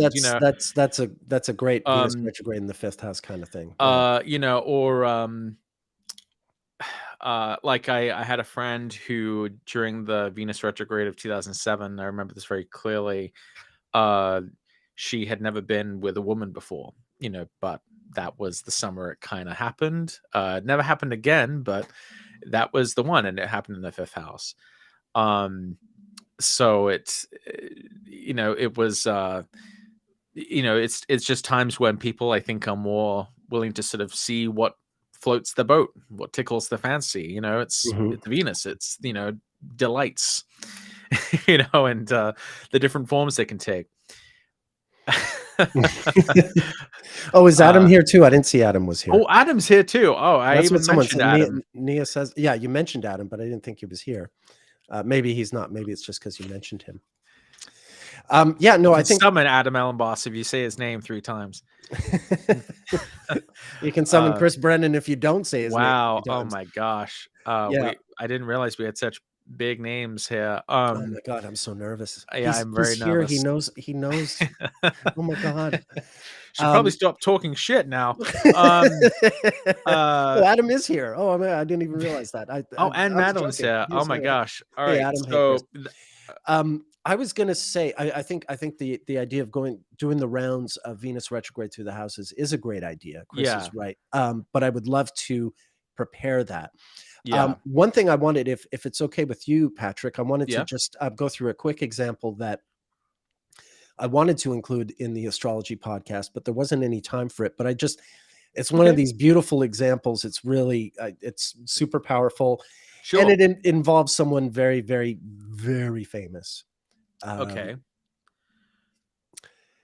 And that person is, well, it's not quite this guy. It's actually his wife.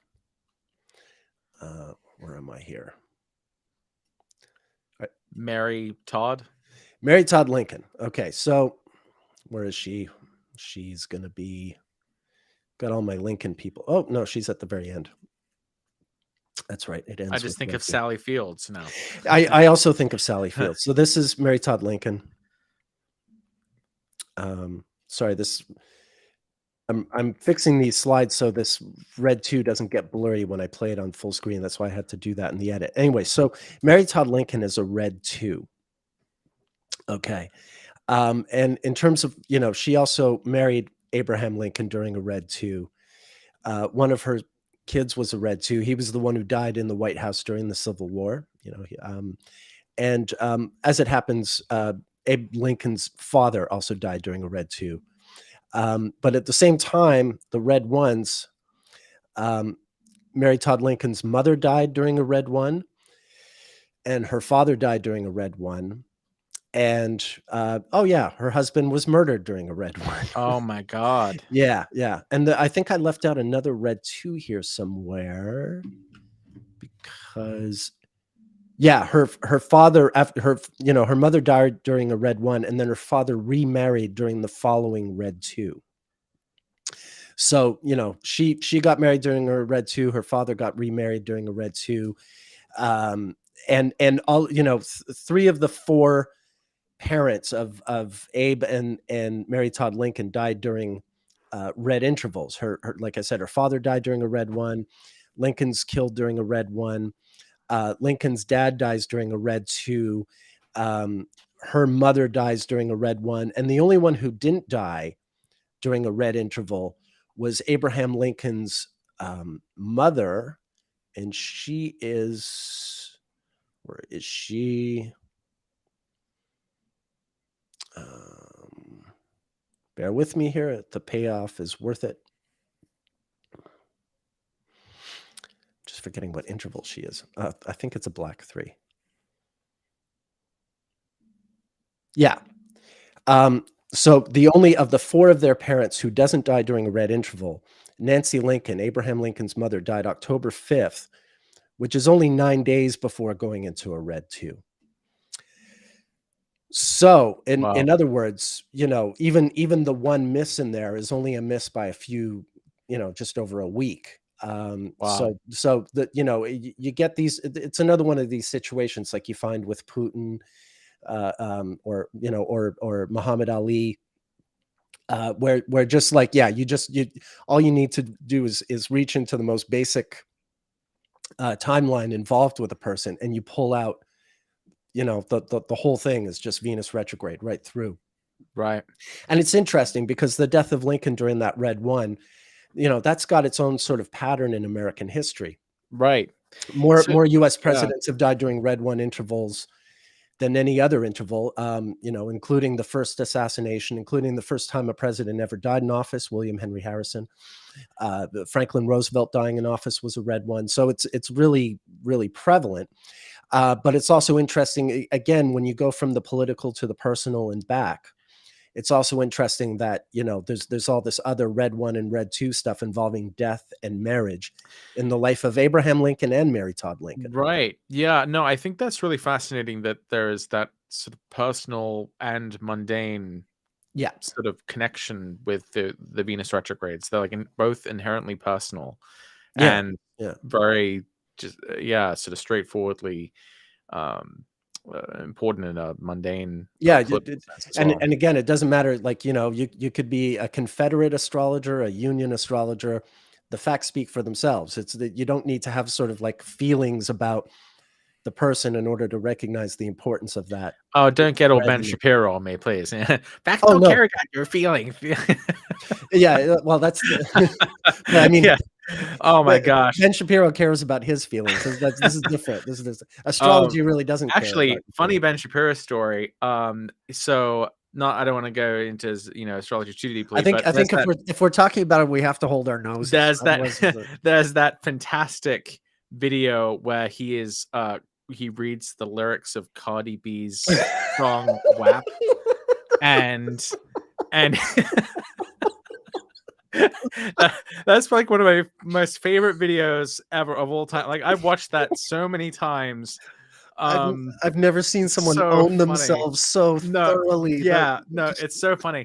So, but no, what is that's just not natural. yeah. Yeah, that was, like, really, really funny. Like, it's one of the most blessed things that the internet's ever produced. The all of, like, the memes mocking him and all of the videos, taking that clip of him talking,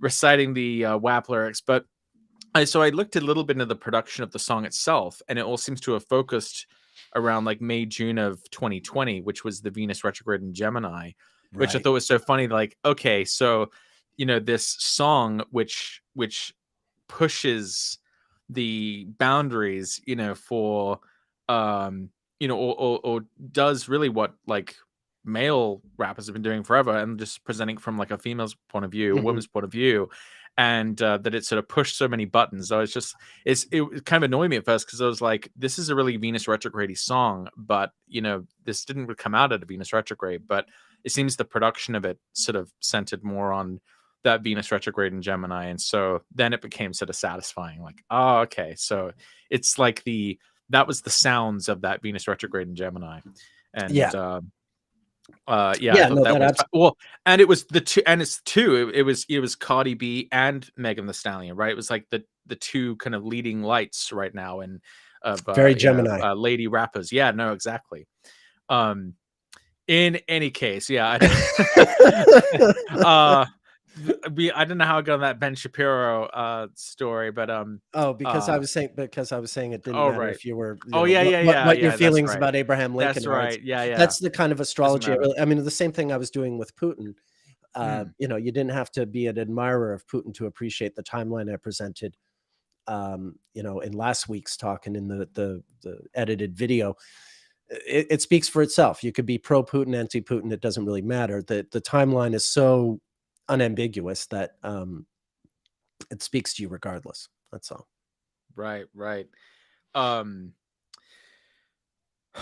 uh, How do you follow the WAP? I mean, that's just yeah, I mean, no, it's need a, glorious. It's glorious. I thought that was just amazing. that is funny. That is Uh, uh, So someone said, oh, okay, someone's checking my statements about Venus retrograde. Venus retrograde on my 12th is when guys were interested in me and I was not into them. I had to fact check. This is true. Thank you. Awesome. Any comments on the nodes changing axis this month? I mean, really, it only starts to matter when you get to the eclipses. When the eclipses are happening in the signs, which will follow soon enough, then then you really start to notice it. Yeah, I mean, it's tricky because we still have eclipses that are going to be occurring in the Scorpio Taurus axis. We still have Yeah. like one more eclipse in the axis of Taurus and Scorpio. I don't know. I mean, if you were going to try to break down the even if you just wanted to break down eclipse cycles by the signs they happen in versus where the nodes are, I think we'd have to say that we are almost entering a kind of interregnum where the north and south nodes have shifted signs, but there are still eclipses that will occur in the other sign. So we won't be like solidly in the Libra Aries Yeah. period until It's like the Pluto situation. yeah.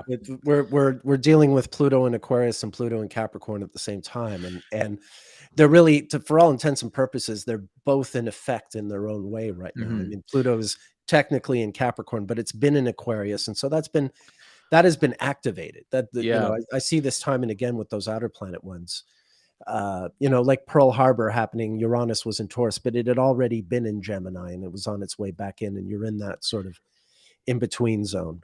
But I do think the nodes shifting signs, is important at the time that it happens. There have been a few cases I sort of been tracking where it seems like the movement of the nodes was kind of the thing that made them intelligible. So, for example, and I can't really go into it because it's like a huge thing, really, but um, a while back I was on the Casual Astrology podcast with Chris Brennan, and we were Oh, I've heard talking of him. about Elon Musk's chart because we don't know what his birth time is, but based on transits through Gemini, coinciding with the births of his children, that made me think that Gemini must be his fifth house, Mm. and that thus would make him an Aquarius rising. I mean, literally, he's had two children during a Venus retrograde in Gemini. He's had multiple children with eclipses in Gemini. And so, in fact, some of them have happened at the same time where there were eclipses happening in Gemini and there was a Venus retrograde in Gemini, like there was in, I believe, 2020.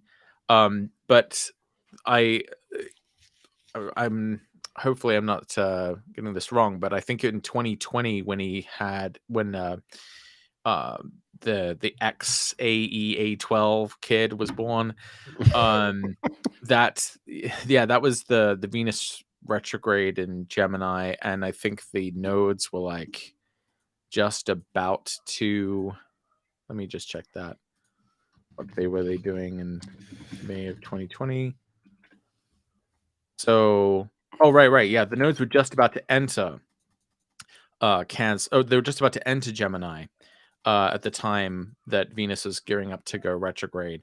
And so, And if he's Aquarius rising, he has the nodes in the first seventh axis because he's got that Mars in Aquarius that's about Mars to and go Aquarius. retrograde. When I was just showing you Muhammad Ali getting his uh, boxing permission, reinstated as Mars was going. The one time Mars was retrograde in Ali's, seventh house, on his natal Venus.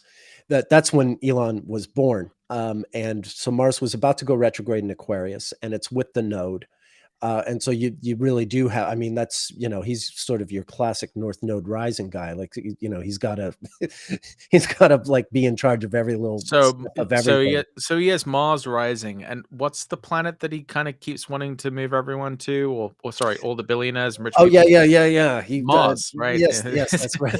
this is this is the guy who Yeah, has a company called the Boring Company. Which, what does it do? It just drills into the ground. yeah, yeah. This is a guy who likes Whose fortune flashy comes, red cars. his fortune comes from what? Mining? Oh Yeah, yes. right. Yeah, yeah. Uh, you know, he what I mean, there's a lot of things I think are really interesting about Elon Musk being an Aquarius rising, which is that he would have Jupiter and Scorpio in the 10th house, which would rule the second house. So we'd have Pisces in the second with Jupiter in the 10th in Scorpio. And so this is a guy who's obviously Mucho known for bucks. his money. But not only that, but his name, he's specifically associated with a currency. Unfortunately, Right. with Doge, which I really resent, by the way. I thought Doge was really funny and cool, and then Elon came along and ruined it. I thought Twitter was funny and cool, and he's ruined it. Yeah, no, he's ruined it. But I thought colonizing Mars was funny and cool, and now he's ruined it. Yeah, he's ruined it. With just making an expansion of colonialism. So, and I also thought it was really interesting that one of the predictions I made based on his chart was that if he was Aquarius rising, that Saturn moving into Pisces would be kind of bad for him financially, because he would have Saturn as his contrary to sect malefic. Well, there goes your theory. He's clearly doing great. Right. He's lost the greatest amount of money that anyone has ever lost ever. Within this time frame where Saturn's just been in Pisces, like literally the greatest, steepest decline in wealth than anyone's ever had. I mean, obviously, he's not hungry or anything. He's still got plenty of cash, but he's certainly, he'll be okay. He'll be okay. Oh yeah. No one's crying any tears. Billionaires are really good at picking themselves up by the bootstraps. They're always talking about he's got them straps. He can pull himself up. Right. Well, and then also the fact that the solar eclipse that occurred in Scorpio in October of 2022, that was when he took on Twitter. It's like, okay, you said destroyed wrong.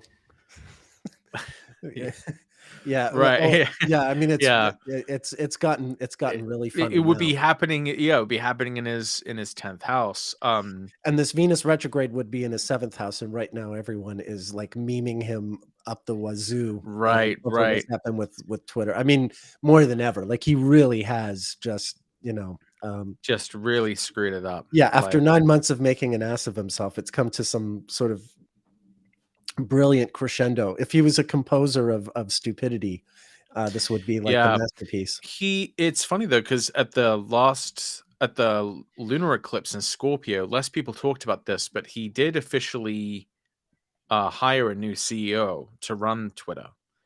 I don't know if she's still there or what the deal is now. I think she is, but let's see what happens this summer when Venus is retrograde in, ostensibly, if your theory is correct, the 7th house. Yeah. Yeah. Those have been, so far, the Venus retrogrades in Leo and the eclipses in Leo, they've been about his partnerships. A lot of divorces, marriages have happened in those times. The eclipses, Venus retrogrades in Gemini, have been about his numerous children. Yeah, like all of the transits kind of make sense with those houses. So I'd be really, really interested to see if he actually, if anyone could ever ask him what his birth time is. I've tried to get it from his mother.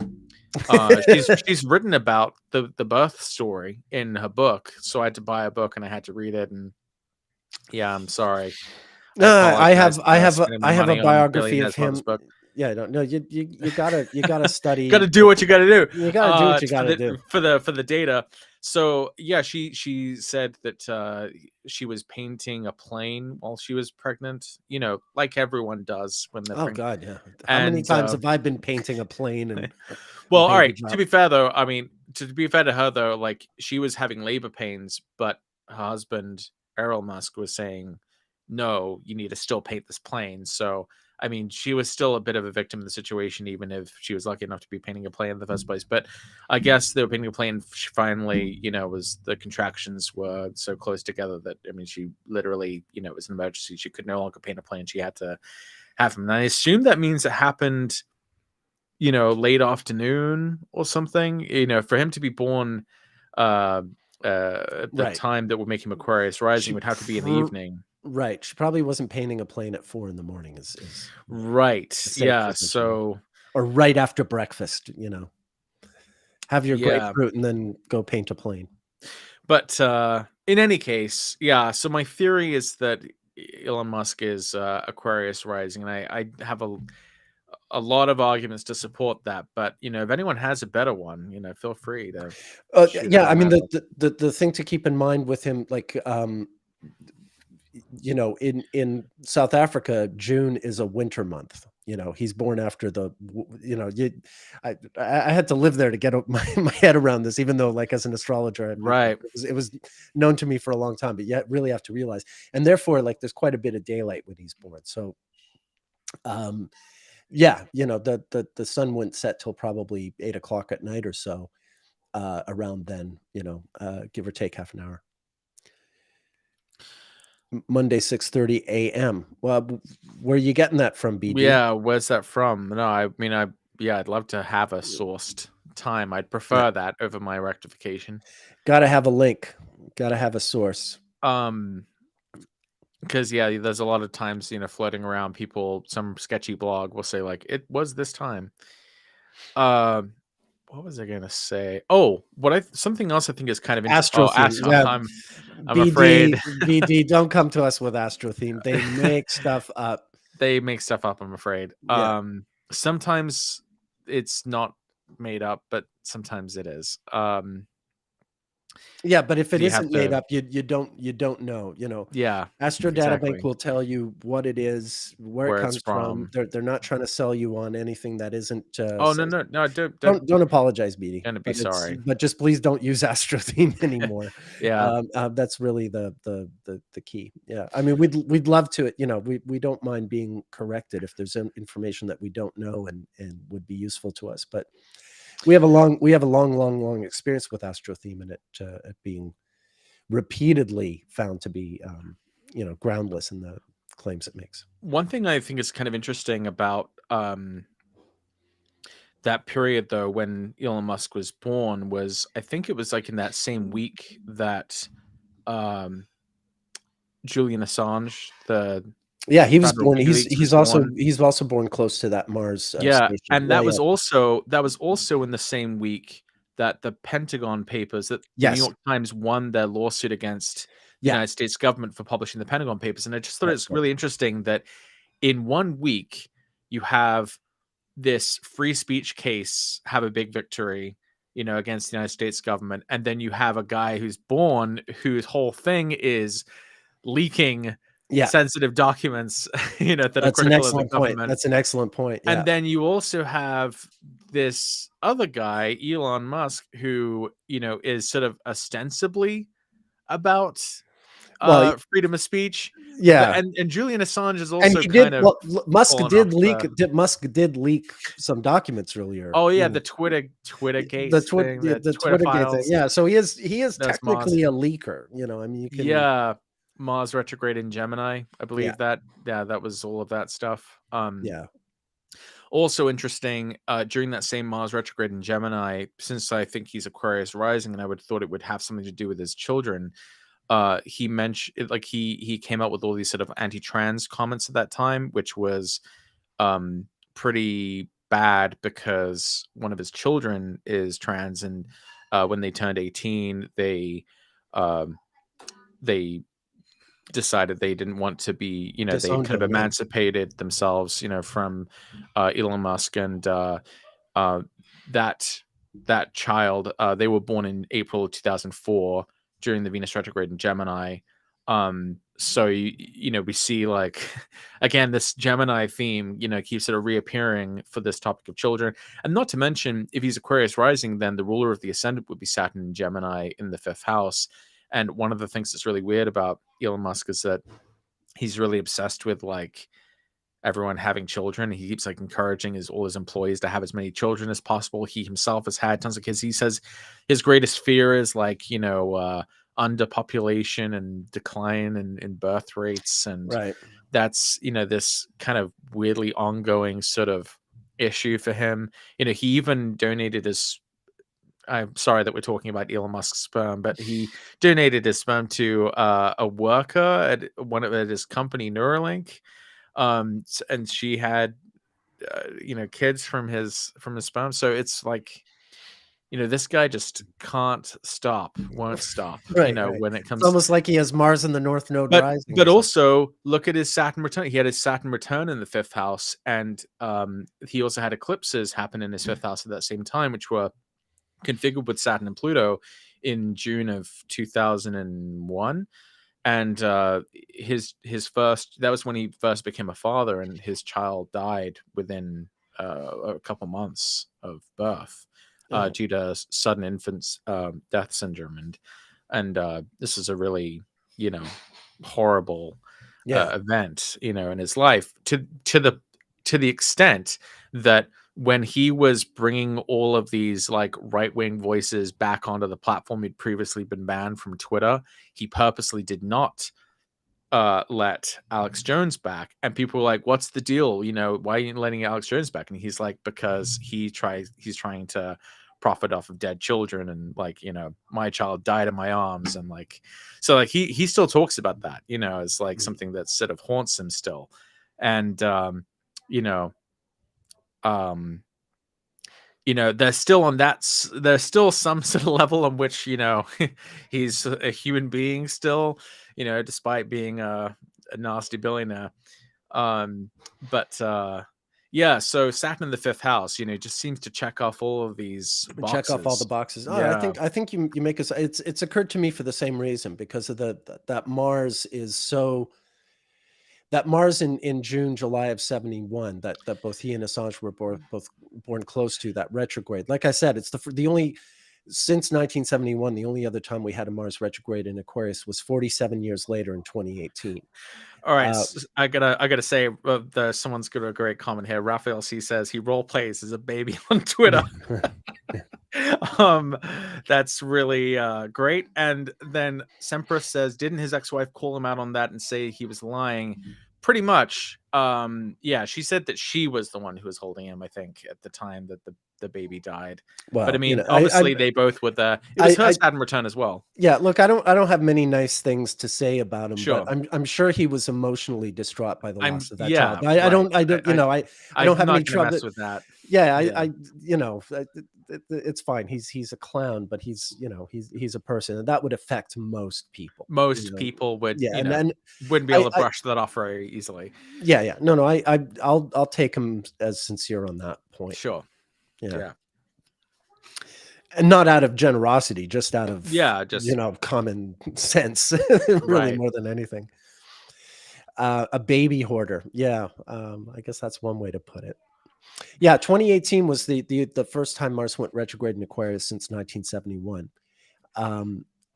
What are you reading over there? Oh, Are we this still guy, talking Chris about him and Brennan. what child? This Oh, guy, that Chris guy. Brennan, he's saying Pain in the ass. yeah. He said he just found out one of those last night. Sean Evans, the host of Hot Ones, was born the same day as Chernobyl happened. Could be a fun show topic sometime if you guys think of some others. People who were born on the same day as like Some other relevant events that event. they, Yeah. yeah. So like Julian Assange is the personification of, Of the the Pentagon Pentagon papers. Papers Yeah. being, yeah, approved or upheld Yeah. or protected. But Yeah, there are a few other he ones. was also something of a rock star, and he died the day Jim Morrison died, I think, if I remember correctly. Wasn't there a child who was born on 9/11 who died during a mass shooting attack on Gabrielle Giffords, Oh, that the sounds US familiar. congressman? God, that's terrible, but that Yeah, I sounds know. familiar. I know. There was like a I don't know kid. too much about that. Yeah, so back in, I forget exactly what year this was, but at the time, U.S. Rep. Gabby Giffords, congressperson for Arizona, was hosting like an Ask Your Congressperson type event, and then this guy, what's his name, Jared Luffner, I think, came in and like shut up a bunch of people, and there was a child in attendance, and the child just happened to be born on 9/11. I remember that was even, people were even talking about that like on the news, like as a sort of a weird synchronicity or Right, something. right. Especially the nature of the event and the fact that it happened the way that it did. I mean, I realize like there are probably all kinds of people who died during these kinds of events who might have been born on strange days, but I don't know how to filter out, Yeah, you well, know, I mean, I've got the one here I can show you that just occurred to me off the bat. It's not like super fascinating, but it's quite interesting here. Let me show it to you and see what you think. Just a moment here. It is someone we talked about on the podcast the other day. Um, Kurt Cobain was born the same day that Jimi Hendrix recorded his song "I Don't Live Today." wow. I'm always like Jimi Hendrix and Kurt Cobain they both had the moon and Jupiter in Cancer. They're both left-handed guitarists for hard rock trios that, and they're both from Seattle, basically. I mean, okay, Kurt was really from Aberdeen, but thought of he's associated with Seattle, and Jimmy definitely was from Seattle. And yeah, it's just like of all songs to like be recorded on the day Kurt was born. It's because Jimmy's songs were typically more Jimmy didn't write a lot of downer songs. Jimmy had he was sort of half a recorder Cherokee, and "I Don't Live Today" is a song really about First Nations, the sort of his feelings about being First Nations. But the song it's for Jimi Hendrix, it's that one really sort of like the lyric is heavy duty and kind of more Kurt Cobainish than even anything Kurt Cobain wrote. And it's just funny that of all of Jimmy's songs, that the connection I see between the two musicians, it's funny that there's that connection there. One really weird thing, I don't know, I'm not sure how to make sense of this, but on June 16th, 1946, a day you may remember.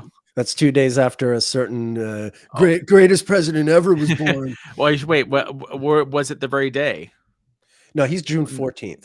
Yeah. So June 14th. Oh, I thought you said June. I thought you said yeah. June 16th. I meant June 14th. On June 14th, 1946, a proposal was put forward by the United States government to the United Nations called the Baruch Plan, which would basically where the US agreed to decommission all of its atomic weapons and transfer nuclear technology on the condition that all of the countries were pledged to do the same thing. And then the Soviets basically, they had other plans. Yeah, they had other plans. They had already long stolen So I don't know. I'm not sure how to make sense of that. So Trump is born on the same day that the United States offers to decommission and denuclearize, but it fails. Maybe there's something there. Something we can correlate with a certain person who was born on that day. It seems important. Well, my dad was also born June 14th, 1946. He's a Cancer rising as opposed to a Leo rising like Donald. He is nothing like Donald. He's a very, very liberal, inclusive guy. He was, borderline sort of Trotskyist when he was young. So not, and unfortunately, incompetent with money. But my dad was very politically motivated by, the nuclear threat. I mean, he became very politically active as a young man because of his concerns about nuclear war and things like that. So it was a very motivating thing for him. I don't know what that has to do with, obviously DT has a more sort of involved role in that whole question as opposed to someone. Well, I guess it depends on what side of the equation he was really on, because is he embodying the Soviet reaction to it, or the American proposal to denuclearize? Of course, there's also I guess historians have sort of debated over whether or not this was like sincere on the part of the United States, and that this is some kind of scheme to get everyone else to put down their weapons while in some way keeping their own. But I mean, from all intents and purposes, it seems that it was a moment where the United States was trying to, prevent escalation, but failed. Yeah, I mean, I think Harry Truman was quite freaked out, by because the nuclear bomb sort of fell on his lap, so to speak, and right. I mean, it was already a go. Like, I mean, technically, he could have said, "No, let's not do this," but there was no there was no real sort of, he didn't know what he was in for. But when those bombs were detonated, I think I don't know that he regretted them, but he certainly never wanted to have to do that again. And later on during the Korean War, MacArthur wanted to bomb China or North Korea with nuclear bombs, and Truman said no and fired him, and really sort of like kind of shot his presidency in the foot for doing that. MacArthur was celebrated with parades all over the country, and Truman was already on his way out, was already sort of a lame duck president for all intents and purposes. But, his reputation didn't recover until much later because of that, what was at the time an unpopular move. So it just kind of goes to show that the nuclear thing was, for a president trying to stay in power, it wasn't prudent to be, dovish on that. Have you looked at the historical events surrounding your own birth? And Yes. have you seen, or do you see how any of the events that occurred around that time sort of have a weird correspondence with your own life? Yeah. I was born in August of 1968, which was the same month that Soviet tanks rolled into Czechoslovakia. And it was the same month that, the Democratic Convention in Chicago just got a little ugly. Out of hand. A little out of hand. And yeah, I've always sort of, I'm I'm not violent, and I'm not sort of, in favor of government oppression. But I think those of us born in 68 carry a certain amount of revolution with us. And I've always been, a troublemaker in my own way. Definitely, someone who's easily, someone who, someone like the Soviets or the Chicago Blue Helmets would come after if I gave them a chance. Nick gets out of hand sometimes. Nick does get out of hand sometimes. Yeah. That's funny. Crushed Orchids is saying, I wonder if anyone famous was born during the Mount St. Helens eruption.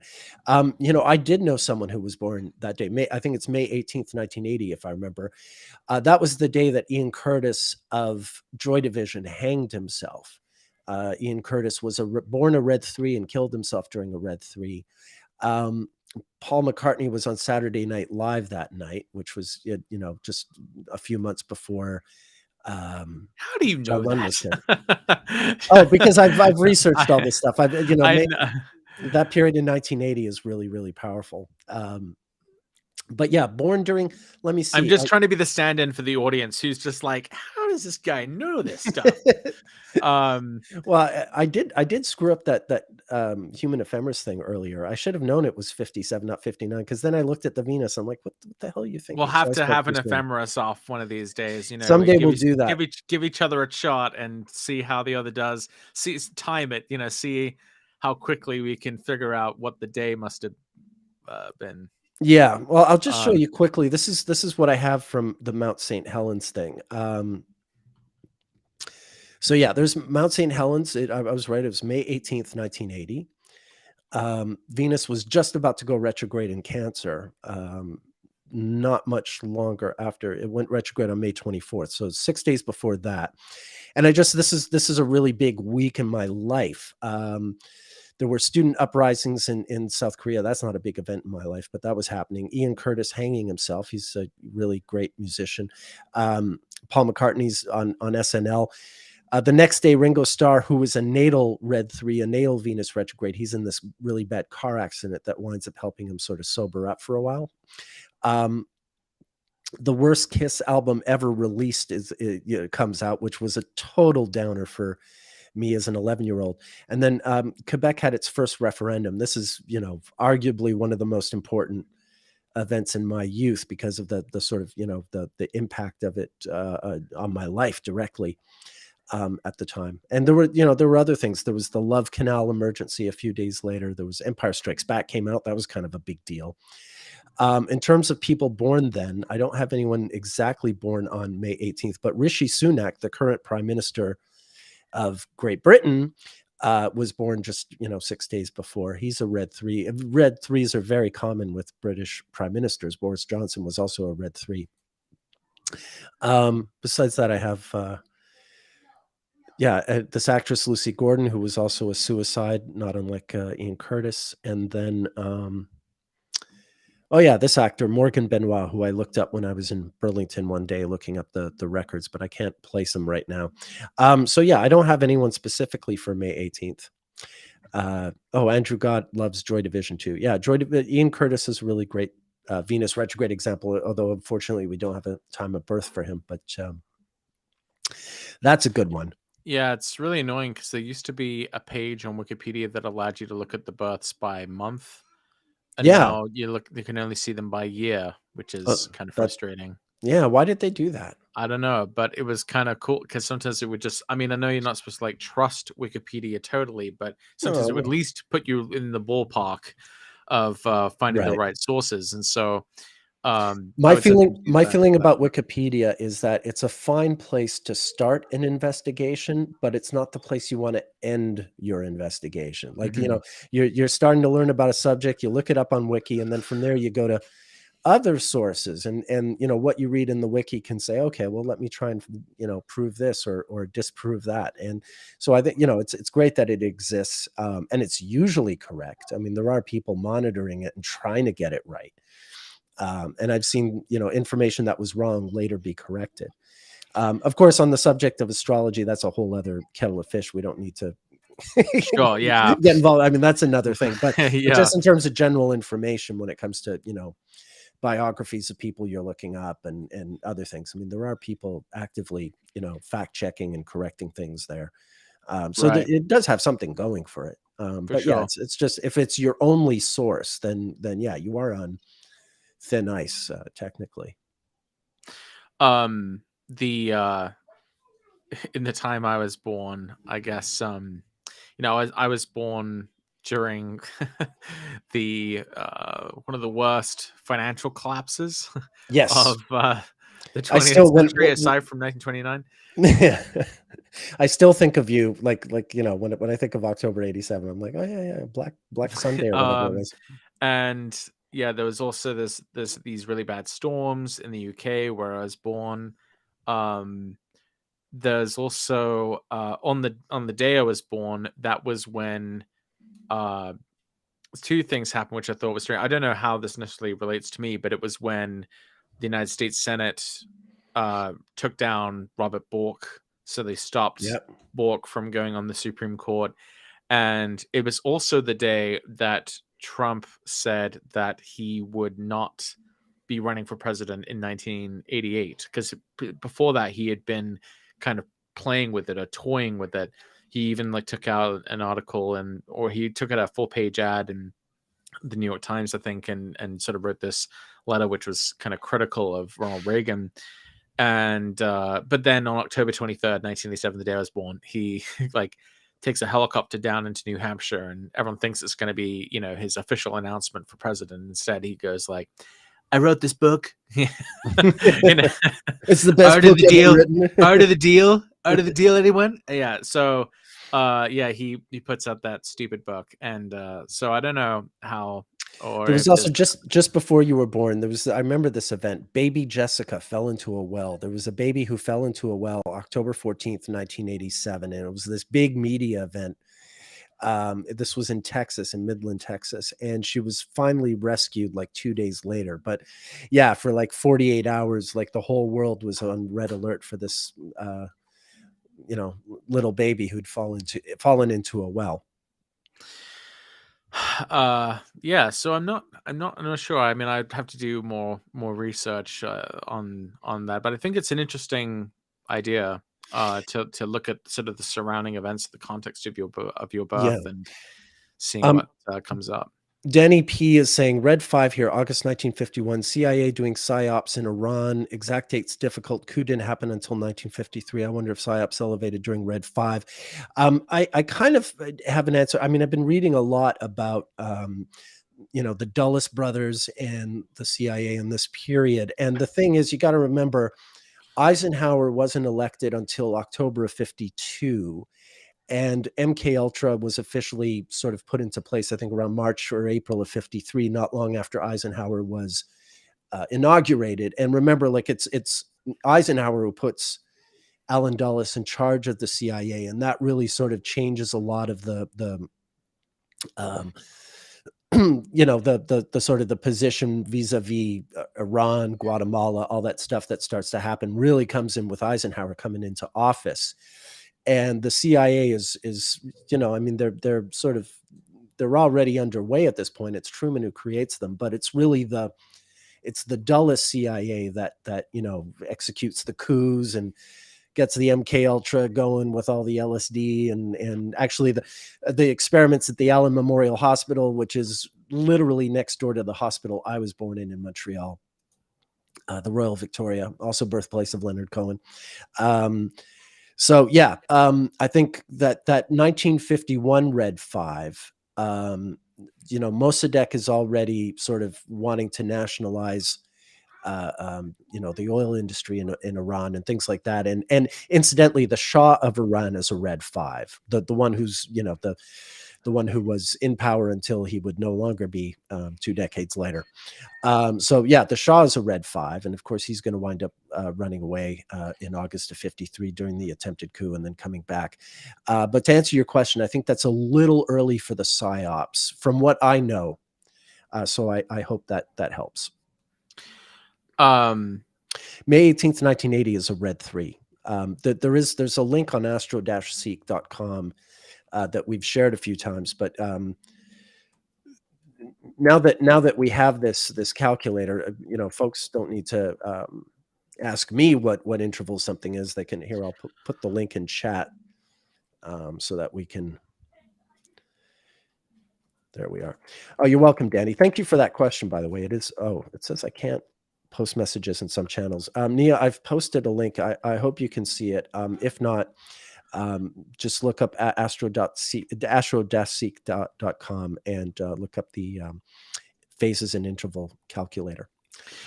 So something else that I thought was kind of interesting about, I don't know what's happened sort of recently in the news, is I think you were telling me before in a message about how Apple has ascended to this incredible new height. I'm fairly distrustful of this rise in value. This seems completely out of line. Right. But, this can't go on much further. But like there'll be a course correction sometimes, sure, as happens in the market. Yeah. Well, one thing I think is really interesting is that that same set of eclipses that occurred in October, or rather September of 1987, that's part of the same Saros family as the eclipses that will be coming up in October. In fact, we're in this, because we're 36 years basically from 1987, that means that the eclipses of that year are now returning. The same Saros cycle is coming back. So we're already kind of in the midst of those similar. Wait, wouldn't it be 38? Wouldn't it be 38, not 36? Let's see. So I'm looking at what am I getting wrong eclipses here? Okay, so what I'm talking about is there's this way that eclipses are like organized into families. Yeah. And so we can see in 1987 there was a solar eclipse on September 23rd, 1987. That was in Saros number 134. Okay. And so if we follow that Saros family, then we can see that the next ones, just scrolling to 134. Okay. So the next one that happens in that family is October 14th, 2023 at 21 Libra. Okay. Now there have been a few lunar and solar eclipses that have happened across the same Saros in between them, but this basically the October eclipse is very similar to that one in 1987, part of the same family. And in general, we know that financial panics tend to occur in the fall, weirdly enough, with the sun often in Libra or Scorpio, often with Mercury and Mars being in the picture. And so, yeah, we see some of those same sort of qualities coming up in this November, where we see the Sun in Scorpio with Mercury and Mars in Scorpio. And actually, back in 2021, I had talked about this on Twitter about how some of these conditions that have been present in previous financial crashes, where like the Sun's in either in Libra or Scorpio, Mercury in Libra or Scorpio, with Mars in Libra or Scorpio, would be present in November of 2021. And I said, I can't really make a full-on prediction here, but I would think that maybe like something kind of bad happens in November 2021 with the markets. And so, quite interestingly, some people took those tweets to mean that I would think a crash would actually happen in November of 2021, and obviously that didn't happen. But if you do look at the S&P 500, if you look at that average of the top 500 companies in the market, then you do see that it did peak in November of 2021. There was that Mercury Mars conjunction in Scorpio square Saturn Aquarius, and that did mark the end. The S&P 500 has not exceeded that value that it reached in that first week of November of 2021, where that aspect happens. So I'm not saying I can predict every nook and cranny and turn of the market. It's been really, really difficult understanding it. But I do think it's interesting that we had some of the same ingredients of previous crashes occur actually at the top of a movement, where now it has not exceeded that amount. And we will have another kind of alignment similar to that this November. And it will be happening in the aftermath of an eclipse that bears some relations to this previous one in 1987. This is looking bad, and then knowing that, at a time when people are really hurting financially, to have this company that, isn't necessarily making incredible sales or something, to cruise to over 3 trillion in value. It just doesn't make any sense. It especially doesn't make any sense because Apple's in a lot of trouble because they didn't get their manufacturing out of China in time. And it's widely believed there's going to be a shortage of Apple products in no time because they have to reconfigure their whole sort of industrial base and get it out of China. Right. So what I have here is I have this Alfie Lavoie's astrological trading software open here, and it's quite interesting for researching astrological trends in stocks. And you can see this is a graph of Apple's price history. And so you can see here's where we are now, which is just pretty incredible. You can see here this part is the time frame I was just talking about, which was November 2021, where the whole market kind of reached a peak, and then it hasn't really recovered since then. So the fact that we're seeing Apple kind of making this dramatic rise now in this time frame where it really shouldn't, is very, very concerning, because I would think that, obviously I'm not licensed or allowed to give, a financial advice, but just as a thinking person out there, I'd think this looks dangerously close to being bad. Yeah. To that price dropping.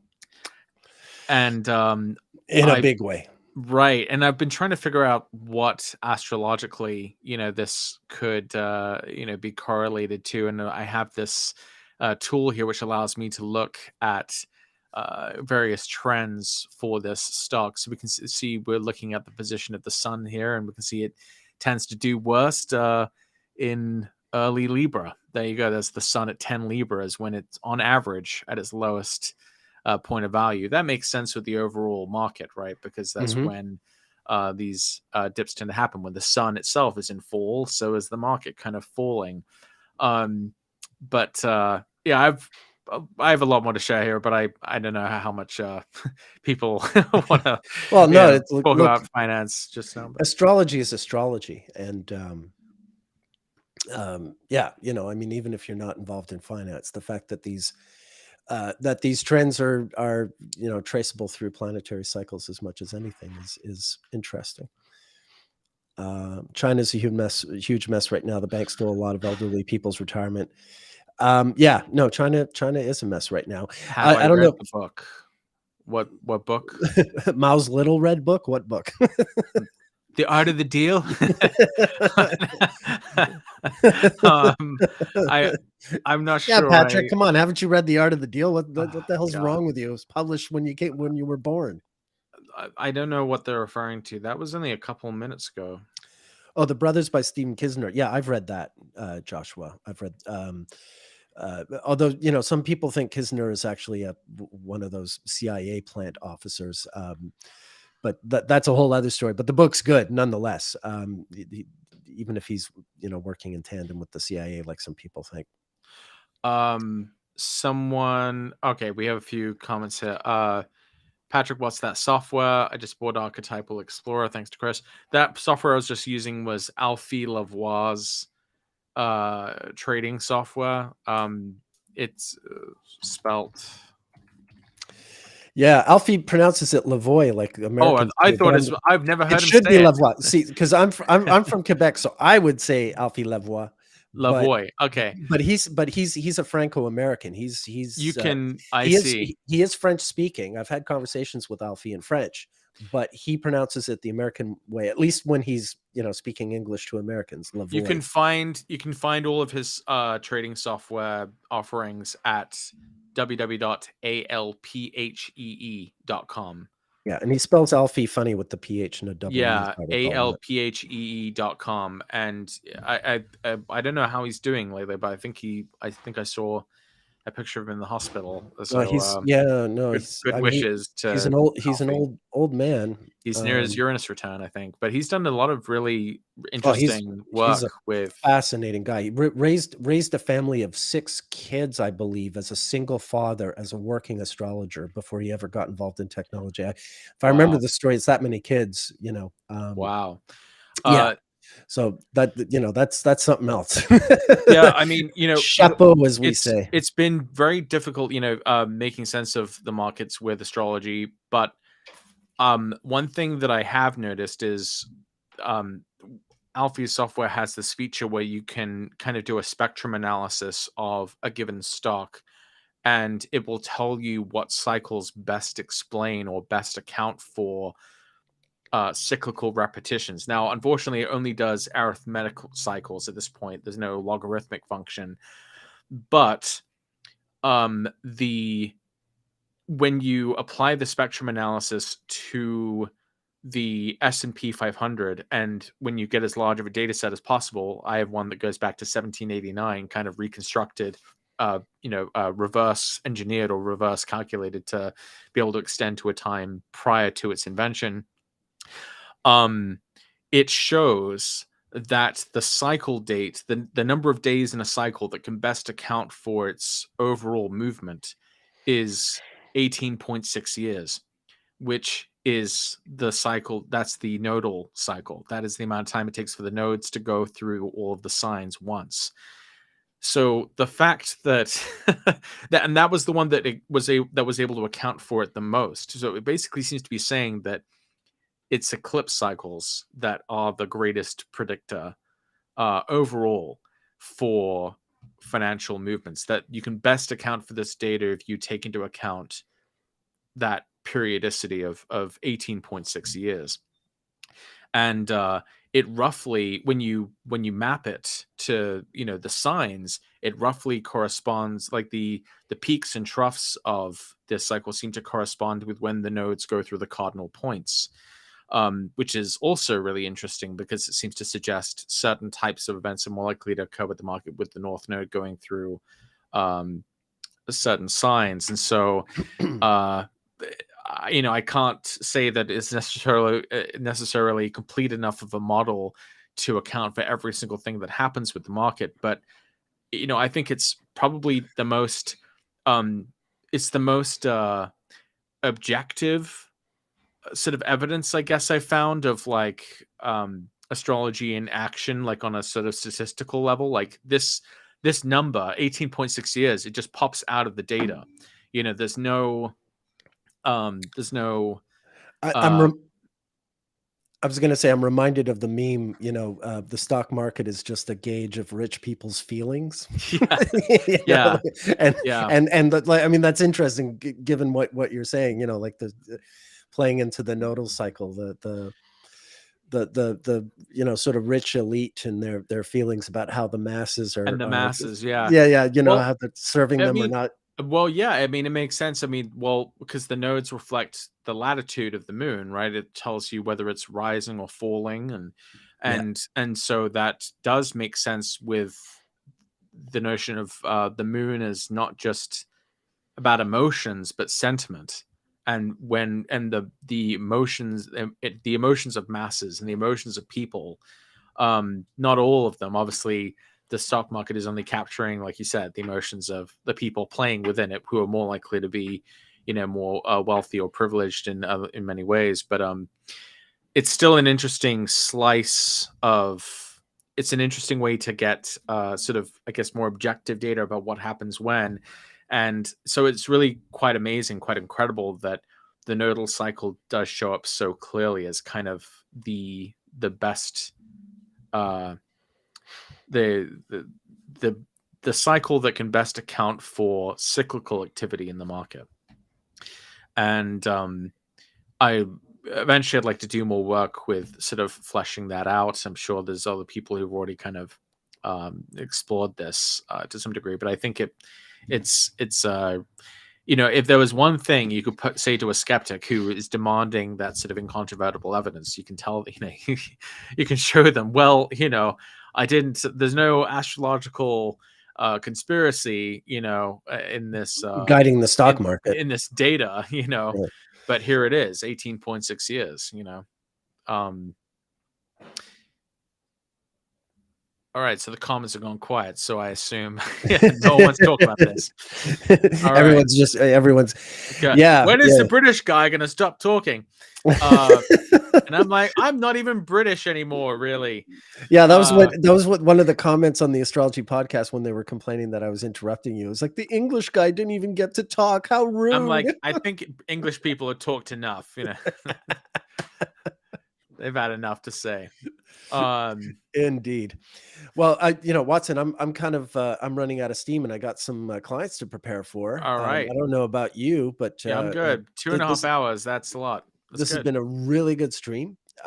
So why not end it on a high note? And since our listeners seem exhausted as well, we've maybe worn through some of them. Job well done, Patrick. Tell us who you are. Where can we find you? I'm Patrick Watson. You can find me on Twitter at pwatsonastro. You can find me other places with the same handle. I'm available for consults, horary, rectification, tutoring, etc. on my website at www.patrickwatsonAstrology.com. All right. And I'm Nick Dagan Best. I'm similarly available for chart readings, rectification, other astrological inquiries, and tutoring at nickdaganbestastrologer.com. And you can find me, YouTube, Twitter, anywhere you shop for your social media, pretty much. And that's where you can find me. So touch base if you want. And Patrick and I live stream. We team stream here every Sunday. And then tomorrow, Monday, is my solo live stream, same time. It's 2 p.m. Eastern, 11 a.m. Pacific. So join us again next Sunday. Patrick and I will banter about and try not to interrupt each other with our enthusiasm as we talk astrology and explore. And you can keep speaking to us in French in the comments, and we'll pretend you're not. And no, Je parle un peu français. C'est pas français. Mais un peu. Oh, good Lord. Just don't. Just don't. J'ai pris 3 années de français à lycée, mais j'ai oublié plus de français. Tu parles plus français. Okay. Well, that's fine. We can eventually we'll just have translators, those AI translators that just have your voice speaking foreign languages. Maybe we'll do entire episodes in Armenian and Mandarin and just like really branch out. I think that would be wow, interesting and pointless. Alrighty. Just a twit. All right. Je tweete, tu tweets, il tweet, nous tweetons, vous tweetez, ils tweetons. Okay. Demand. À demain. À la semaine prochaine. In France, they call it le weekend. In Quebec, on s'appelle le fin de semaine. Yeah, you can visit Quebec, but I'm not in Montreal. Right now I'm in Vancouver, and I'm also going to be back in Cape Town, South Africa at some point before the end of the year, I think. So no, I was just in Montreal for a little while, but I won't be there now. All right, folks. So Patrick, thank you. Thank you. This has been good fun. Thanks to our lovely audience and for all the interaction and questions and comments and suggestions. And yeah, we'll take that guy, Chris, whoever he is, we'll take him at his we'll have to do some homework. We'll have to do some homework. Yeah, I think as time goes on, we start preparing things more and more when we come on. Although, it is kind of fun the way we just kind of come on. Sure. I like that too. No plan whatsoever and just shoot the shoot and see what happens. But yeah, that's a little homework we'll do for next week. And yeah, fantastic. Thanks everyone. Yeah, I would say if there's anything anyone wants to see on the show or any questions they want us to address, feel free to contact any one of us and we can bring them to the next show if there's anything that would need more work or more time. Sure. Yeah, that's right. Contact Patrick. Sorry for interrupting your conclusion there. We were almost out of here. All right. Alrighty. Bye. Take care, everyone. Ciao.